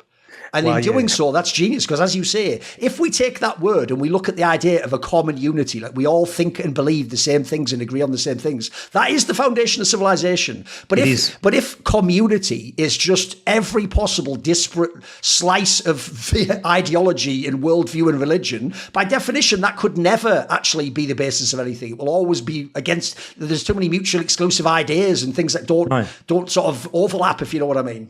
Yeah, and the result of that is, again, it's all done on purpose. That's globalism and multiculturalism, and that's because we're going to be all fighting amongst ourselves. Yes.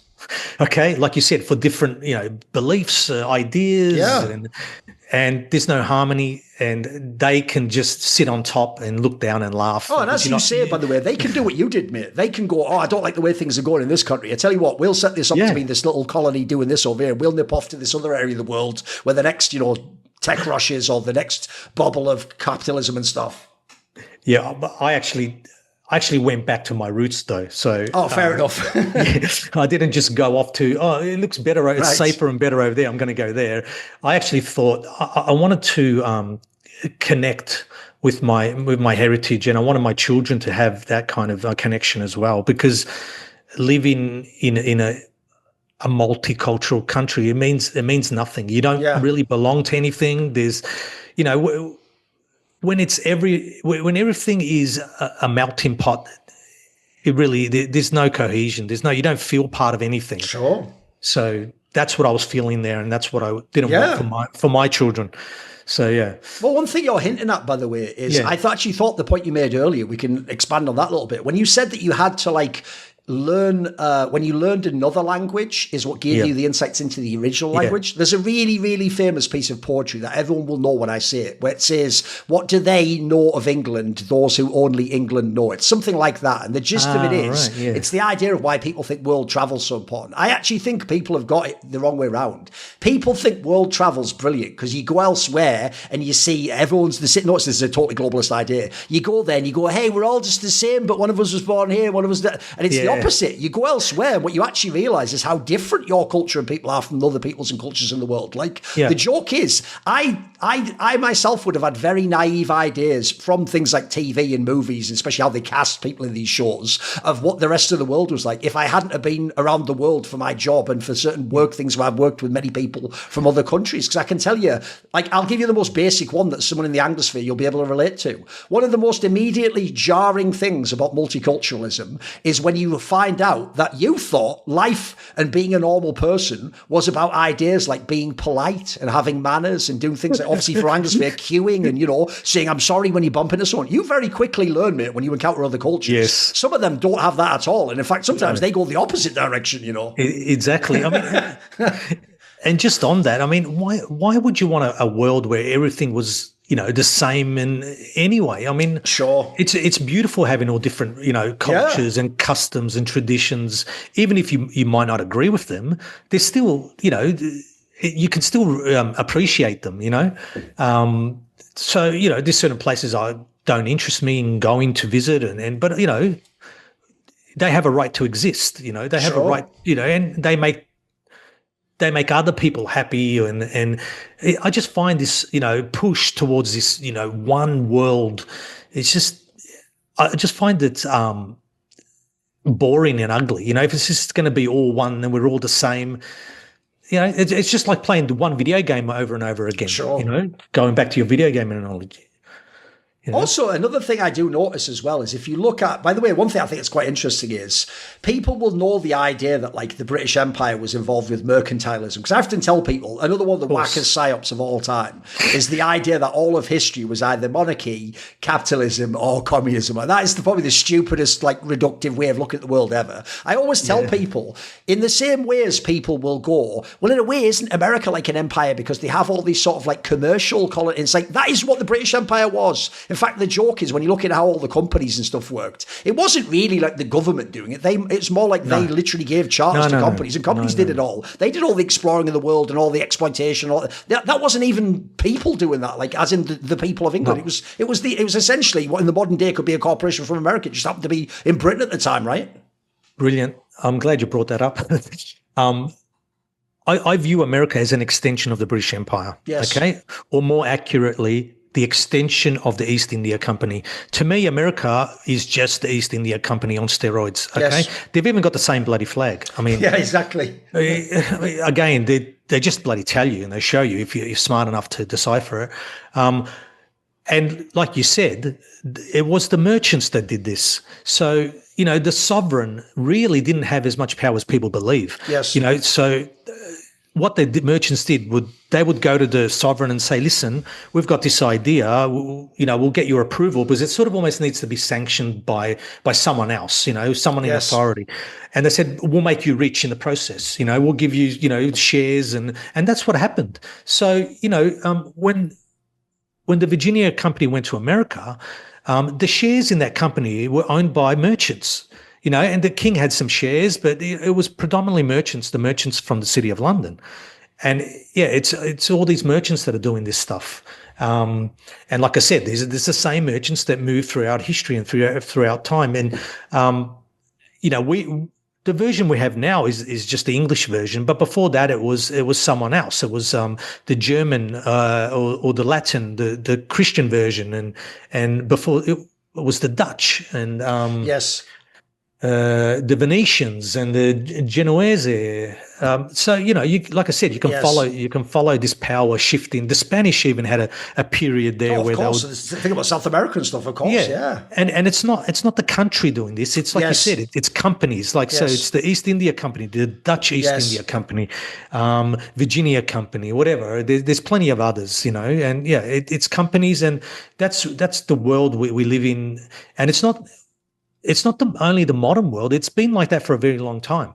So this is the other thing that people don't realize. These companies, they've existed. I've traced them back to ancient Rome. Well, that's why I notice you don't just say company, you always do say things like guild, because obviously that goes back a long way back. And then you think about things like all those mystery school things were tied into that stuff back then. Yeah, what happened was they divided people into guilds. So, if you wanted to be a glassmaker or, a fishmonger or whatever, you're part, that's it, you're part of a guild. So then you pay like membership to this guild, and you get a license to trade. Yes. This was a way for the cities to control the trade, and so there wasn't anything illegal happening. People weren't being ripped off or whatever, or poisoned or whatever, so they can just control the trade and commerce in their cities. And then these guilds grew into companies, smaller companies, and then bigger companies, and then then they're the ones that develop banks as well. I mean, I've got a post on the Bank of England. People think it was the Crown that did that, or the monarch. It wasn't. It was these trade guilds that created the Bank of England. So it all goes back to this. One thing I notice you don't hit on very much. Look, obviously it's because your book again is like a primer. Is one thing you didn't explicitly hit, but is implied in this is again another classic area. Anyone's listening to John Maxwell will have heard this, but they just won't have connected to the bigger concept. Is when you look into ideas like what is the City of London, which famously isn't London the city, the massive area. It's this very small, I think it's almost like a square mile or something within the centre. Yep. And essentially the metaphor you have to use, this is what people don't connect though, is in the same way as the Vatican isn't actually Italy, it's a separate area that's its own state with its own controls. The genius of this is, I'll give people the analogy, this is like if you were playing one of those big MMO games, World of Warcraft or something. If within that you were a part of a clan or a guild of people, right, and you had a secret area you could go to that was like your hideout, that's what these areas almost are like. Like exactly. These people quite literally are even beyond like certain legal controls when they go into these areas and do things under these names. Like essentially that's why you have to see almost like, essentially if we want to use the matrix metaphor, the matrix is all this like corporatism, right? Yeah, and that's like you said, it's a safe space, right? Right. And that's what I believe Israel is too. It was created for that purpose. Okay. If you look at some of the criminals who run there, it certainly seems like it, mate. I know you mean, it seems like their home base, if you know what I mean. Yeah, like if you're an Israeli citizen and you do something in America or in another country, you just flee to Israel and you're protected, So it's the same. In the same way, by the way, as the analogy goes, people know the stories about dodgy priests and the Catholics, and they flee to Vatican City and they just get protected there. Like I think people can get that one, but they don't realize it's going on all around the world on a much bigger level. Yeah, exactly. Yeah. And it works with finances too. Banks, Switzerland, you can't touch certain bank accounts and these people have protected themselves. Let's put it that way. Oh, mate, I can tell you as someone British, that was one of the other ones that really opened my eyes. This is why I agree with you. I almost do see the world as almost like, here's a good analogy. Think of like one of those old school 90s video games where it's a point and click adventure. And when you go to each section, of course, that's why I bring it up.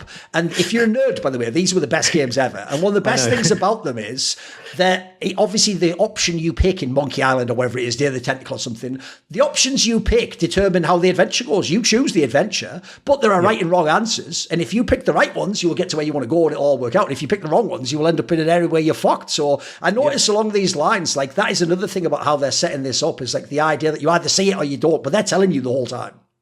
Yeah. And I believe they're trying to push you in a certain direction as well. Like you said, there's certain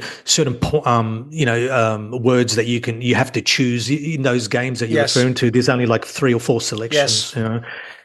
I believe they're sort of doing that as well to some extent as well. So it sort of goes back to that film I was mentioning earlier, Groundhog Day, and they're trying to make you see what is your purpose here. That's what they're making me do anyway. Not me personally, this is what I've taken out of this whole, my research into this. Evaluate my purpose here on Earth, and what is my purpose, or and it's not to accumulate wealth, or and I don't understand how some people just make their whole life about something like I don't know, fashion, for instance, and that's it. Fashion is their life, and how they're viewed by other people physically. Surely there's got to be more to it. Your time here is precious. Make it about something more than that. Well, actually, that touched on something I did want to ask you, which I do think you almost hinted at the beginning about something like that. So let me ask more explicitly, which is one thing that initially I thought was a black pill, but I kind of don't mind it as much now because I think it relates to what we were talking about earlier about the idea that like the system almost tells you, like, if you want to study this and figure it out, you can figure it out. And you'll see when I'm sort of winking at you what you should do. But if you don't want to, if you want to be a blind follower, I've got that system set up too. You can follow that your whole life from cradle to grave. I'll tell you what to do. And if that's who you are, then that's the system for you. You get to pick which it is. Like, essentially, I think people think it's the case that like they want everyone to fail in this sense, but I know what you mean. Here's the question I want to ask you is, I don't find it depressing, but I think it's a hard realization when people get into these topics that when you then turn around, like the guy I described at the beginning, who then breathlessly tries to tell a friend or a family member, listen, you've got to know about this, and then the Templars, and then if you do that, one thing you'll very quickly realize is some people genuinely don't want to know. It's like another thing, as someone who's a bit of a nerdy autistic guy, one of the biggest realizations in my life, even though to other people it'll seem so obvious, and you guys probably all figure this out in the playground, is most people aren't, when they speak, trying to express honestly what their brain is considering and they believe. They're actually thinking of things like, well, how will people think about what I say? Is this something that will make me popular, or will I be excluded? Will I be praised for this? Other people are thinking on a very different level. So essentially the question is, do you get the sense that a lot of people potentially aren't supposed to figure these things out? They wouldn't even want to. They would want to be led. They would want to be told. They would want a daddy basically to tell them what to do. Do you think that's the case? Yeah, and fear comes into it as well. Right. People are afraid of this, disrupting this construct that they've built. Like, going back to that movie, The Truman Show, Sure.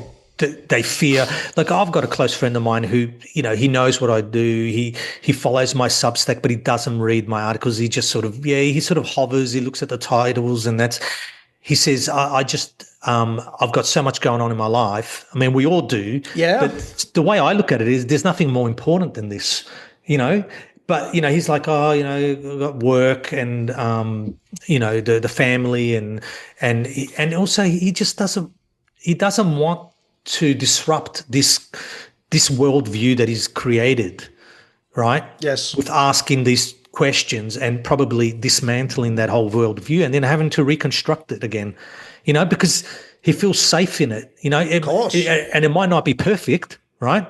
But it's all he knows. So, that's what he's going to stick. People stick with what they know. Yes. Yeah. And I've tried to speak to people with this stuff. And like you said, you can't force it. People come to it when they're ready. I mean, no one forced this information onto me. I went looking for it. And I think that's the best way to approach it. And there's not going to be many people doing that. No. Maybe that's the point. I think it's just like with the COVID.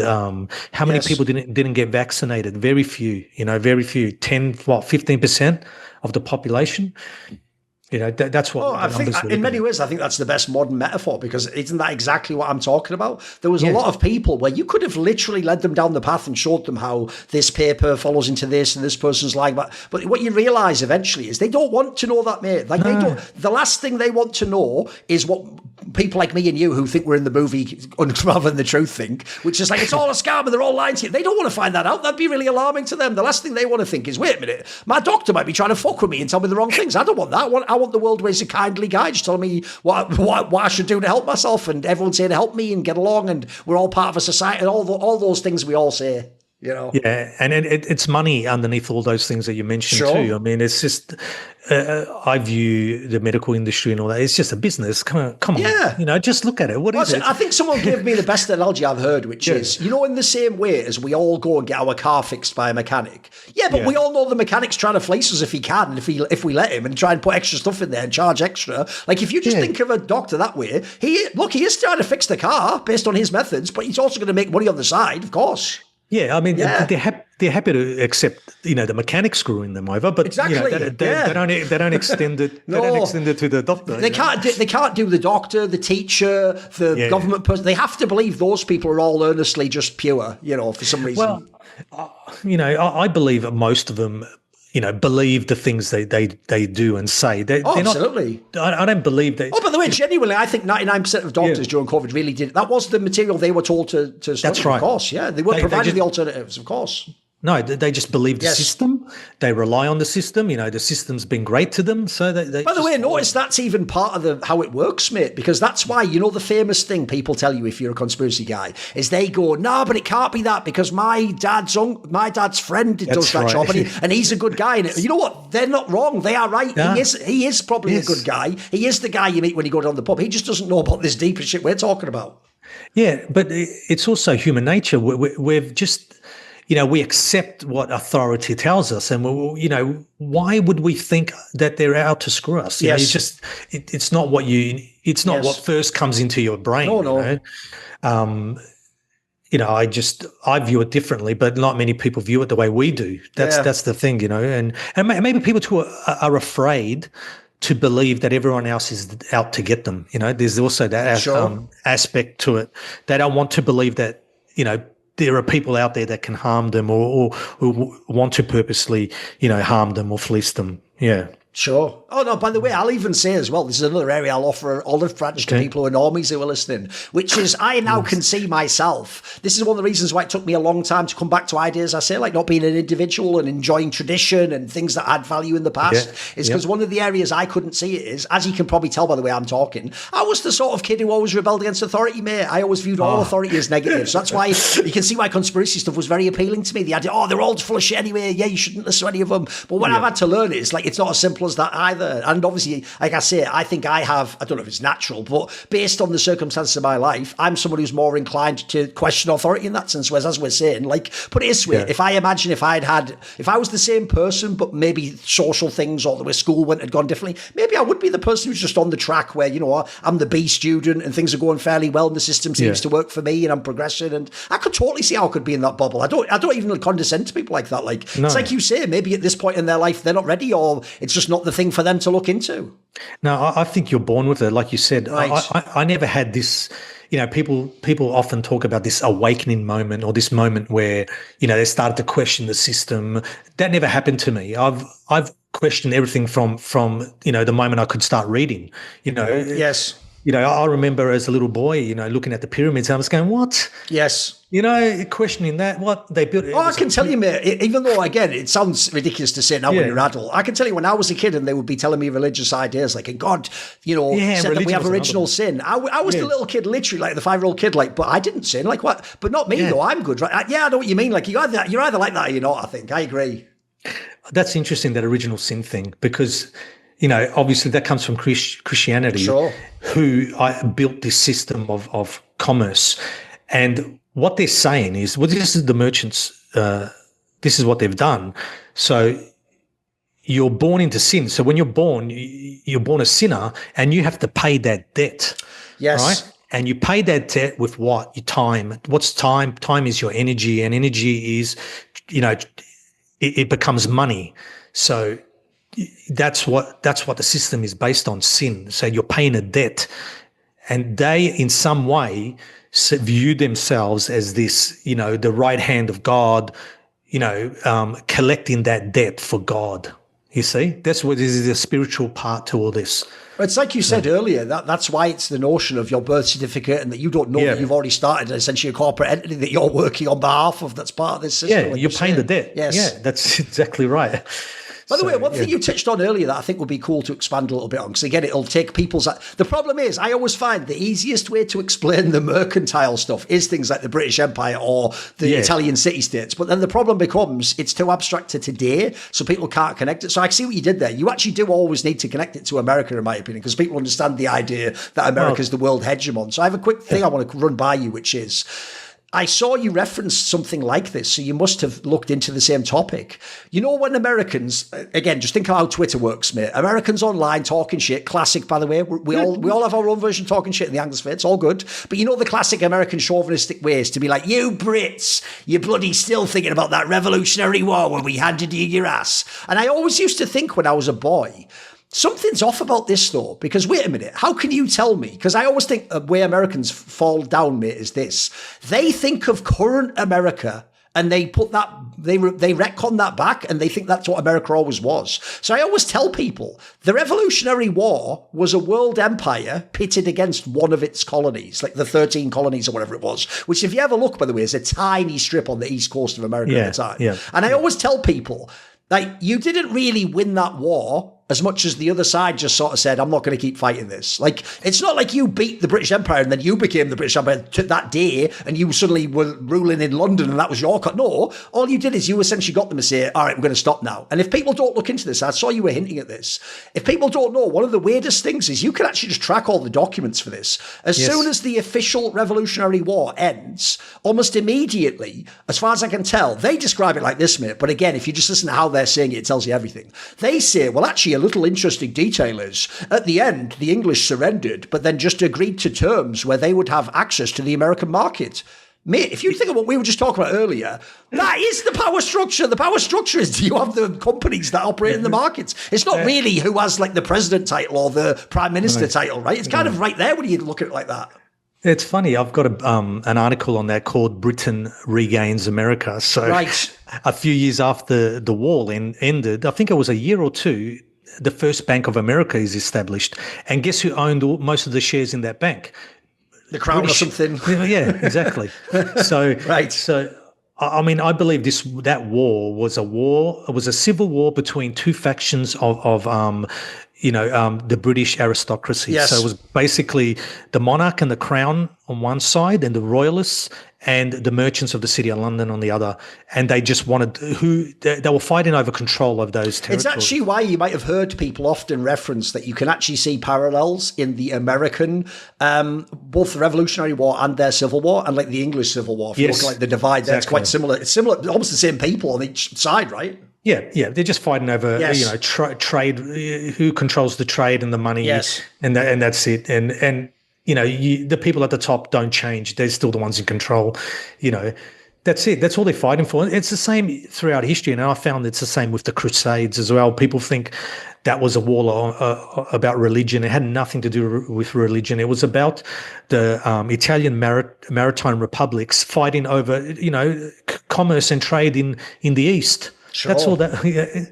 The more you look at the history, it's all, this is why I follow merchants. Yes. If you want to understand history, just follow the money, just sit, follow who's building, commercial centers where, who's building ports. Well, mate, when you're talking about this topic, like obviously a classic one, but again, fiction's made people have ridiculous ideas about these people. If you ever ask someone who was involved in the Crusades, they'll tell you the Templars. Mate, that's all of banking. That's fucking banking right there. Okay.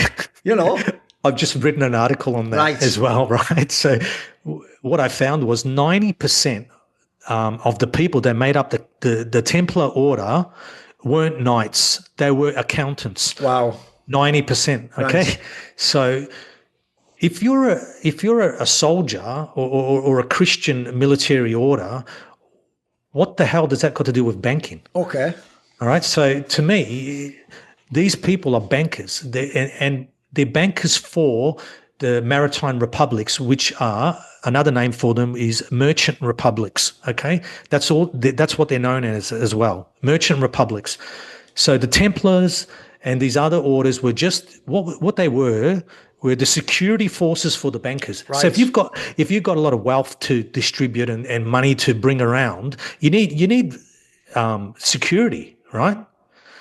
You need bodyguards. So that's what these knights were. They were the bodyguards.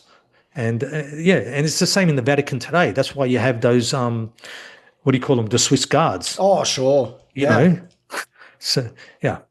By the way, one thing I don't want to ask though, one thing I'll say at the outset as a disclaimer to this question is this. I don't actually expect people, again, to always say like the quiet part out loud. You can just hint at something if you don't want to go too explicit. But I want to ask it more clearly, which is, you keep hinting in your work at like a spiritual dimension, but then you also at times do reduce it down to material things that exist in the world and concepts people understand. since you have presented religion, I mean, that word itself even as a control system, behind religion, here's the quick tangent that'll explain this. I actually do think, like I said, about understanding that I'm not just an individual, I'm part of a bigger process. Essentially, what I learned is that the reason those aren't social constructs, that it's the other way around. They're actually ways of describing processes that exist. In the same ways. Here's the metaphor: if someone gets a dog, right? In theory, you are a human, and there's one dog, right? The dog doesn't see it that way. The dog still thinks it's part of a dog pack, and it's either the leader of the pack, and you're like the one below it, or you're the leader. That's how it works when you train a dog, right? Well, essentially, what you get there is the dog is running an operating system where it isn't an individual; it's part of a bigger group. So similarly, that's the way I've tried to look at the world. And when I see things like religion, I don't think they're purely artificial. To me, they're almost a way of laying a bunch of themes over the top of something that actually already exists, whether it's in the human mind or in some spiritual dimension, and you're sort of tapping into that. So essentially, my question would be, outside of like, if I say, is there a God? I don't mean, is it Jehovah? Is it Allah? Is it, I mean, is there some sort of a force or some sort of a spiritual force for, I don't know, goodness, creation in the world that these things are describing? What's your take? Okay. It's a massive question, obviously. It's an absurd question. Go for it. Give me your take. I've been fortunate by having people around me that have experienced something, and these are people who are not religious, okay? And some of them have had backgrounds where they've been atheists, right? And they've had an experience which made them believe in something that, we would term God, okay? But the way they describe it is not like what we've come to understand, like you said, Yahweh and that. They view it like, for a better term, infinite love, okay? And you're in this kind of presence of something, and all you feel is pure. Now, this isn't my experience. This is an experience that people have had that I know of, and it's sort of like pure love. And but the thing is, to attain that, to come to face to have this experience, you're almost given a test. And the test is, are you prepared to sacrifice everything? Or are you prepared to sacrifice the thing that is the most important to you? Okay? And that's the only way you can attain it, according to these people, okay? Now, all the doctrines, the religious doctrines, have this in them, okay? But they're not taught that way, okay? Because I believe, like, even the Bible and all these other books, they're an instruction manual on how to communicate with God directly between you and God. And God can be another way they describe it is like electricity or light. Okay, so it's not a figure, it's not a person. Okay, it's this energy. Okay, that surrounds you. I'm probably doing a terrible job of describing it. It's like, but this energy is like love. And when you come face to face with this energy, all time stands still. There's no time doesn't exist. That's another construct, of ours. Time, the merchants created time because they needed to measure our energy, to measure that to make it into money.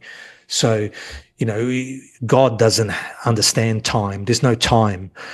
I don't know. I haven't experienced that, but I would like to, and I believe it does exist. Okay. Something like that does exist because, from very early on, humans have spoken about it or tried to describe something like that, and that's where all the doctrines come from. Yes, and so there's something there. There's definitely something there. But here's where I can tell you from my own side. I don't go super deep into this on my channel, understandably. It's a very personal thing. But I have had experiences like what you're describing. I mean, some of them were just literally like classic psychedelic drug experiences where I had a sense of something external to myself communicating with me, etc. Although I certainly see there's flaws in that area. I don't promote that lifestyle, I have to say. But I will say even other things, like simple things like meditation and concepts like that, I would say from these experiences, I actually get what you're talking about now, because essentially I would describe it the same way, which is the mistake before was I was thinking from like a very rationalistic right brain this is like the fucking, everything has to make logical sense. That was the ultimate truth to me. And so in that scenario, it's very easy to be atheistic because obviously you can just pick holes in a story, or you can say, that's right. How could this be totally true? Whereas essentially to me, this will sound, full enough, if you're in the atheistic worldview, like a bunch of bollocks, like I've just tricked myself. But I would say, I actually feel like this is almost like a synthesis of these ideas. And I feel like I've transcended it, because essentially the mistake I learned was, I don't actually think God or the religious dimension or the spiritual dimension, whatever you want to say, I don't think it even operates on the same plane as the material and things like logic and reason. So to me, you're getting lost if you think you're going to somehow prove it's right, or you're going to find the evidence. Like, it's not that you're tricking yourself and believing things that aren't true, like all those classic like Voltaire type quotes. It's more that like it's a different way of thinking about everything. And I would actually agree, which is like one of the things I often say about the Bible is, almost certainly if you look at the way the Bible's been translated and written, people have fucked with it and tried to make things look a certain way. But it feels to me like in that book and a number of other traditions, there's almost like a universal truth that they can't totally dilute. They can put a bunch of signal noise in, and they can trick you and say, they can essentially, by the way, one of the best tricks they ever use, you'll notice, is they tell you how to think about what you're reading. It's almost like they make the Cliff's Notes version of every book, and you don't ever just read the book yourself and experience it. You just read it with them going, and of course what the author meant by that was this. And what he's really saying is that, and in doing so, you never ask those questions yourself. And so to me, when you strip away all the things that are social control and brainwash, at the core, even things like the Bible, almost certainly to me have like a universal wisdom to them, mate. Like actually do. They resonate with me, No, and meditation, I didn't mention it earlier, but that is the way to communicate, apparently. That's the way to communicate with God. When you were saying earlier, mate, that the Bible is a guide, I would tell you the most basic guide of the Bible to contact God, like you're saying, it literally, think about what they say. It's things like quiet your mind, remove distractions, don't think of base worldly things, allow yourself the space and the time, and sometimes, like you say, the silence and the isolation to actually potentially connect to. Think of it like a radio. If you were in a busy area with a million signals all going on top of each other, you're never going to get to the source, as it were, in the Matrix analogy, Yeah, and going back to what you said about drugs as well, and I've known of people having similar experiences through using drugs. One of them ended up in a mental asylum for 10 years, and another one just completely lost the plot. I would say there's a lot of casualties, mate. I often give this analogy on this channel that it's like being someone, if you think of a normie as your grandma using a Windows PC, this shit's like trying to hack the BIOS and start coding it yourself. It's like, look, if you were an amazing programmer, that'd be better, but you could see how someone could fuck their whole life up doing that. Did you know that? What you're trying to do, you're trying to trick, you're trying to find a back door into God. Yeah, essentially. So what you're doing is, you're not ready. It's God telling you you're not ready. So you're trying to fast track it, and you're trying to hack you in heaven. You're not ready, and it's telling you, So it's got to happen naturally. You need to be ready, and the way to do it is, like you said, through meditation. This is what I'm told. Through meditation, and there's a good YouTuber called Bill Donahue, and he dissects the Bible and breaks it down. And he says it's all taken from the Avesta, which was the doctrine of Zoroaster. Oh, by the way, I'm sure people who've done a little bit of conspiracy research will get this. There's obviously loads of astrology in the Bible, mate. It's fucking tons of it, Fuck yeah. Loads of those stories and parables are just outlining these concepts. That's another thing. Christianity, I believe, when the Bible was first launched, you weren't allowed to read it, right? Sure. No one was able to have access to it. And that only happened after the Protestant Reformation. I think originally they wanted someone to guide you through it so you could understand what they were trying to say. Okay? But now everyone reads it and they've got their own crazy interpretations of what's going on in there. So I just wanted to say I don't believe it was its initial intention. Okay. What it's become, and it was meant to be a guide, like I mentioned, to meditate on what was being said there, and to try and reach what we we perceive as being God, or that reality. Yeah. By the way, when you mentioned the idea that when they tell you about the world, one of the core concepts that they bake into everything is the idea of time as this linear process that's ever marching on. I would even say they socially and politically always do this in the notion of progress, because you notice what people miss about the word progress is they think it means it's always getting better. And that if you follow what they say as progress, that's like the right way, and we're all, the light's getting brighter and all these metaphors. Whereas what I would say is I actually agree with you. I know what people mean when they say time isn't real. Like, put it this way. Have you ever noticed how, and this totally comes from fiction, mate, because obviously every story ends. Every story has to have a point where it no longer continues and where the arc of the narrative completes itself or ends at that point in time. And what I would say is that doesn't seem at all like the world we live in. The world we live in seems like cycles, yeah, certainly. But you notice they're not cycles like 7 days a week, for example, the ones they give us. They're things like crop cycles and solar cycles and electric cycles, maybe even cycles of thought. But more importantly to me, that idea of this like permanent momentum or inertia of history, that seems completely fake, mate. Because notice how that is always baked into every conspiracy theory. It's the idea, it's a biblical idea that like the end times are here. You better do things quickly because it's almost over. Almost like, it's almost like they've 99% completed the bomb exploding in the movie, as it were. The timer's on, well, by then now they'll say the timer's on the number 1 and you've got to get there before it explodes. Whereas I don't really see the world like that, mate. I feel like you have these waves of things coming in and coming out, and things are more restrictive at times, and maybe the population dies off, and then there's other times when it booms. And I know what you mean. That idea of like this one-pointed direction of history does seem fake.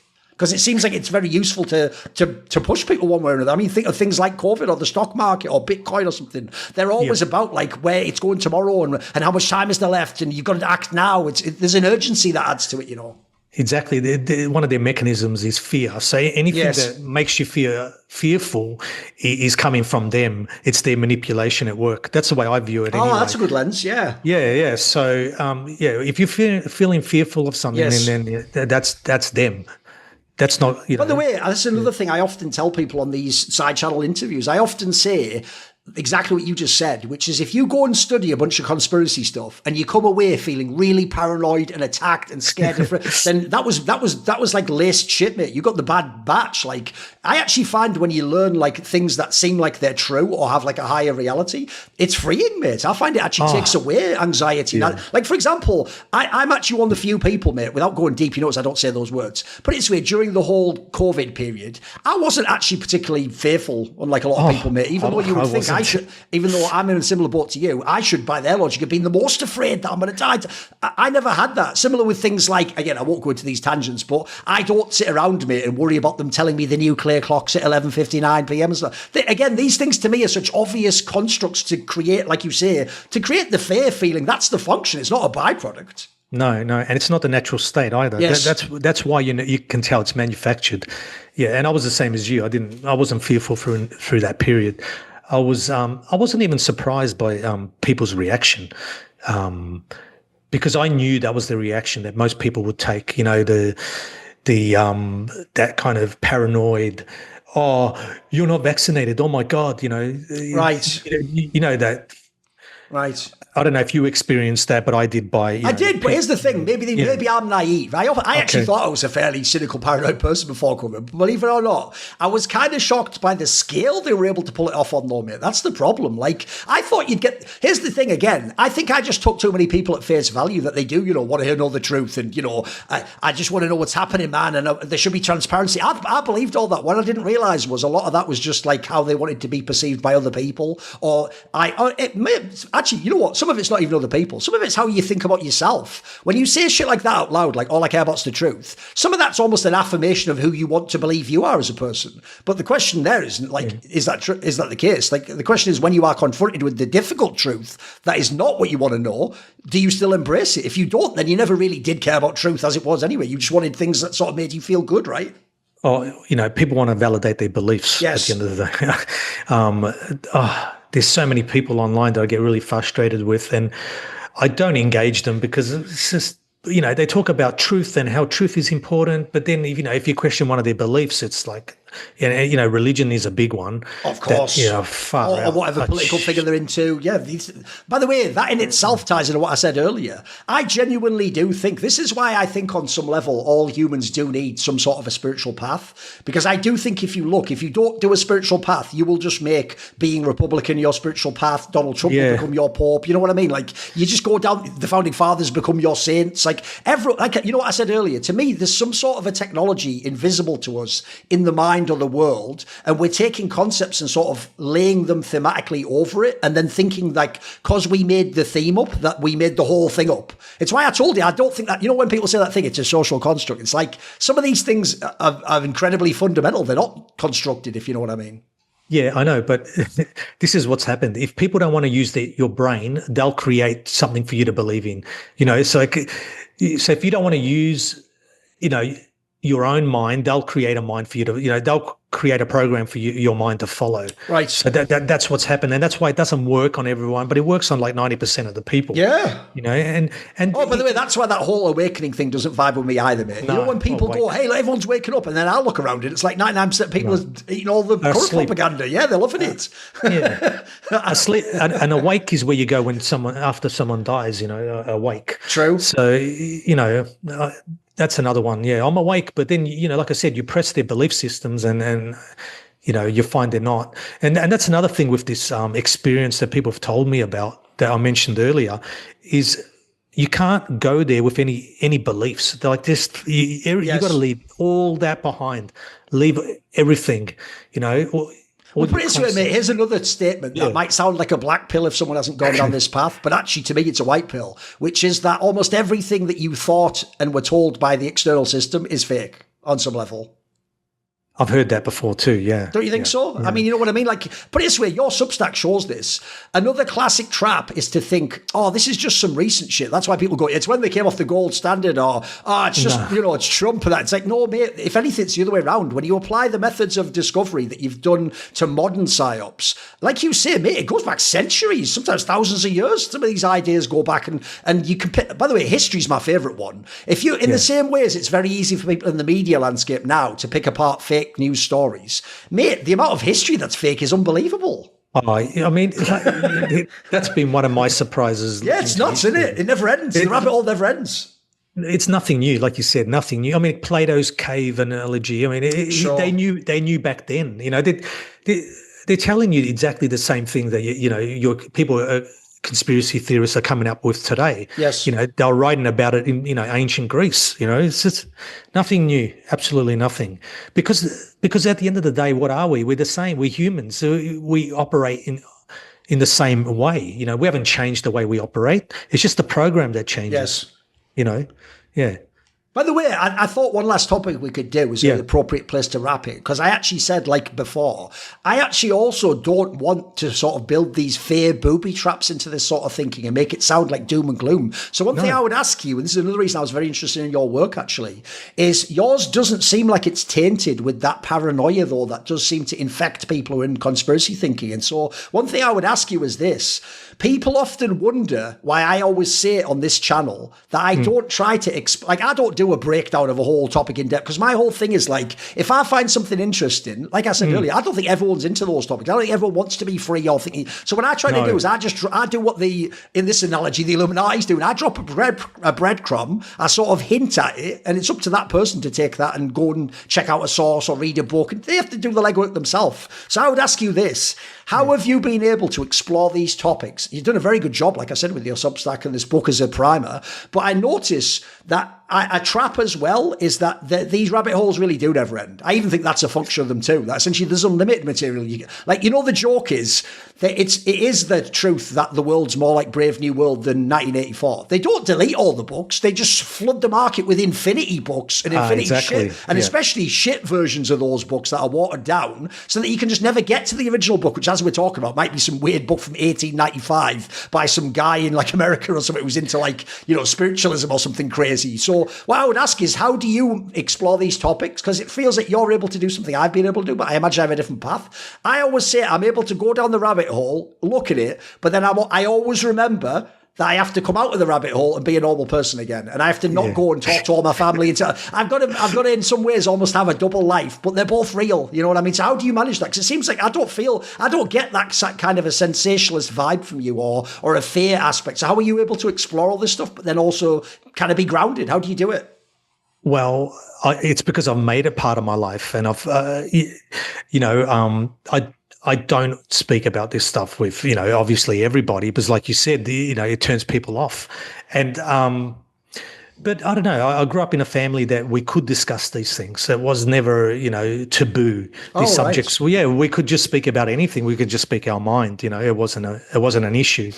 And also it's important that your partner has the same kind of mindset, I guess, or is open to these things. So that helps as well. Okay. So you can imagine, our household, our discussions at the dinner table are quite open. We just talk about all this kind of stuff with the children that are absorbing it all. I don't know what's going to happen. You're really coming out like, oh, hey, honey, I just found out that the Phoenicians did this with the kid. Oh, right, okay, that's cool. We do, okay. We do. Oh, did you know this and that? Right. And it's like, in ancient Egypt there was this, and did you know this word means this? And that's our normal conversation around the house. But I don't know. I've never been someone to live in fear, I guess. Maybe because I experienced death early on. Like my mother died when I was quite young. I would say that probably played a part in it. So when you're confronted with death, if your mother dies when you're quite young, it sort of makes you a little bit like invincible. Nothing's really going to hurt you after that. Right. Do you know what I mean? I have to say, obviously, people can go different ways, but if you saw that in fiction, they would always present it as, that would be the trauma that haunted you your whole life. You need trauma. It seems like you've had the opposite. Like it's been able to give you almost like an acceptance of reality. Yeah. And that brings me on to that other point about the experiences people had with, facing God. They've had to have some kind of trauma in there. They've all had some trauma in their life. Okay. So, and that kind of trauma is what drives them to reach this state almost. So the trauma plays a big role, a big part in it as well. So I don't know. I've always, I'm not always, positive about things. So, I'm not going to lie. I mean, I have my moments as well, but I just don't think people are out to get me. I don't think the system is out to get me. Oh, by the way, that's something else that maybe you could speak to, which is, I said way back at the beginning that when I look at the world, whatever technology runs in the world seems like it's consent-based. I know what you mean, mate. I often tell people this analogy too on this channel. It's a famous one people have heard, which goes, it's actually not true that they completely censor every true idea like this. One of the things they do that's very clever is, I said earlier, I try not to say the quiet part out loud. It's like if you say it's almost like internet search. If you say certain keywords, then the agents of the Matrix will hunt you down and fuck with you. But if you can sort of abstractly present some of these ideas, or you do it like you do in a way that doesn't have like a political agenda, you're not trying to get people to join a movement, you're not trying to tell people to boycott the taxation or something. As long as you don't do some of those things, my analogy I give is, in some ways, mainstream society, is like being, my analogy is, it's like being in a bar that everyone knows is run by the mafia. You're allowed to go into the bar and have a drink and talk to people who were there, but you can't go into the bar and start screaming, it's run by the mafia, everyone, stop, they're all going to fucking... If you do that, the goons will come and kick you out. You know what I mean? Because I know that's perfect. You're able to say all these things on Substack and Twitter, but I don't feel like people come and clamp you down. You're allowed to say your things. Yeah, I mean... I don't think I mentioned particular names, especially, names of people who are present at this time. So, I'm not pointing the finger at anyone in particular. And the other thing is that I don't think we can change the system. That the system will change when it's ready, when the people who are behind it will change it. We're almost like observers, so, that's my approach. So I'm not going to kill myself trying to change it. It's just going to happen when it happens. And you can partake in it when you want or when you don't. It's exactly like COVID. I didn't partake in that, right? Yes. And I didn't, I wasn't punished for it. I didn't lose anything. True. I didn't, so I wasn't, so it's like you said, the mafia comes along, they're going to offer you, you want to join the mafia. You can say yes or no. No, I don't want to. So that's my approach. So yeah, that's why I've been able to sort of not be affected by it, I guess, as some people are. Yeah. Because let's make this the last point. I actually thought one of the best quotes that you put in that document was the one by Euripides, which, by the way, I already love because I always tell people, a bit like what you said earlier, one of the coolest things, actually, I find, is the reason why I know this notion of the relentless march of progress and people getting more advanced and evolved is nonsense, is when you go and read ancient texts. Like if you go and read ancient Greek, or I often say, actually, if you get into the Christian tradition, go and read people like St. Augustine. Like, mate, these guys already went through most of the interesting intellectual discussions, but thousands of years ago, and they already got to more advanced positions than current thinking, etc. So you have a quote there by Euripides that says, "A slave is he who cannot speak his thoughts." And I thought the last thing we could reference is what we were just talking about here, which is I do think if you go online and you start essentially in a fever pitch saying COVID, certain names of politicians, certain names of movement. If you do all that and you put a load of symbols on, that's why I call them cursed terms, mate. I think those are loaded up with almost like a psychic energy and they attract negative forces or people who are control systems. Whereas I think anything can be said. It's how you say it if we go back to that topic. I think you can actually always express truth, but I think you have to do it through either metaphor and fiction, or you do it through what was the term? Or you do it through abstraction. Like I say, you notice how I try not to say the name. I'll just describe the process of it. I feel like if you do that, you can say anything, mate. I mean, I think you do say everything. I've never refrained from saying anything. I think I've always spoken my mind. I just don't. The reason I don't point to individuals is because I don't think they're really in control of it. So so what is the purpose of me, calling this person out when I don't think they're really, the person in power, Yes. So even though the politicians, were promoting these kind of, again, using COVID, these policies and these vaccines, really, were they the ones making those decisions? I don't believe so. No. So what is the point, throwing them under the bus, So that's why I don't do that. I see the bigger picture in it. I thought what we could end on is, normally I don't do the whole podcast. Hey, what do you got coming up? Are you got any tour gigs? But along those lines, I do have a question for you, which is, since I myself want to actually now check out your Substack, if people were going to become a subscriber, first of all, I will say you've done a great job already because you've got loads of pieces on there, which is really great value 50, when they sign up. Yeah. But I would ask this, almost like not quite an advert, but if you had to give people a concept of what will the Substack be in the future, what sorts of topics will you explore? Do you have a vision for it?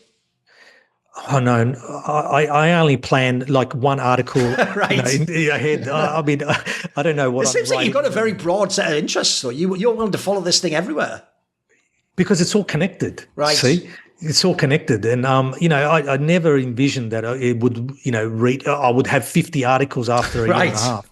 I was just trying to, like I said, get behind the language, first of all, trying to understand who wrote it, why, and then it leads to so many other things. It led to maritime law, and then it led to, Christianity, the Bible, merchants, the Phoenicians, the maritime republics, and then, the corporations, and it's the story that keeps on giving. So I don't think I'm going to run out of any topics anytime soon. Let's put it that way. So I don't have a plan for it. I do wish that I could do it full time because I'm not doing this full time. Oh, okay. So it's I don't have any free time at all. I mean, I used to be a gamer. Forget that. I haven't played a game in over a year. Right. So because I'm trying to juggle my paying job. Sure.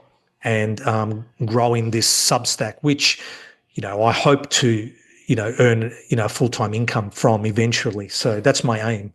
Yeah. Without the noble families of the Italian city-states, you may never have heard of or been able to appreciate the art of some of the greatest Renaissance artists of all time. And similarly, my content on this channel, which I consider art, is kindly supported by irradiation, and the rest of my Patreon supporters. Do you want to choose one of the topics that I might focus on next in a video? Maybe you want to ask me a question that I'll answer in a video AMA. Do you want teasers? Find out who the upcoming guests are for Thorinquiry. Maybe you want to take part in one of those private, never to be released, recorded for your benefit discussions with me one-on-one, where you can talk about almost any topic, assuming it's appropriate. Well, if any of those perks or others tickle your fancy, heed this call to action and join Thor Inside today at the Patreon link in the description box below.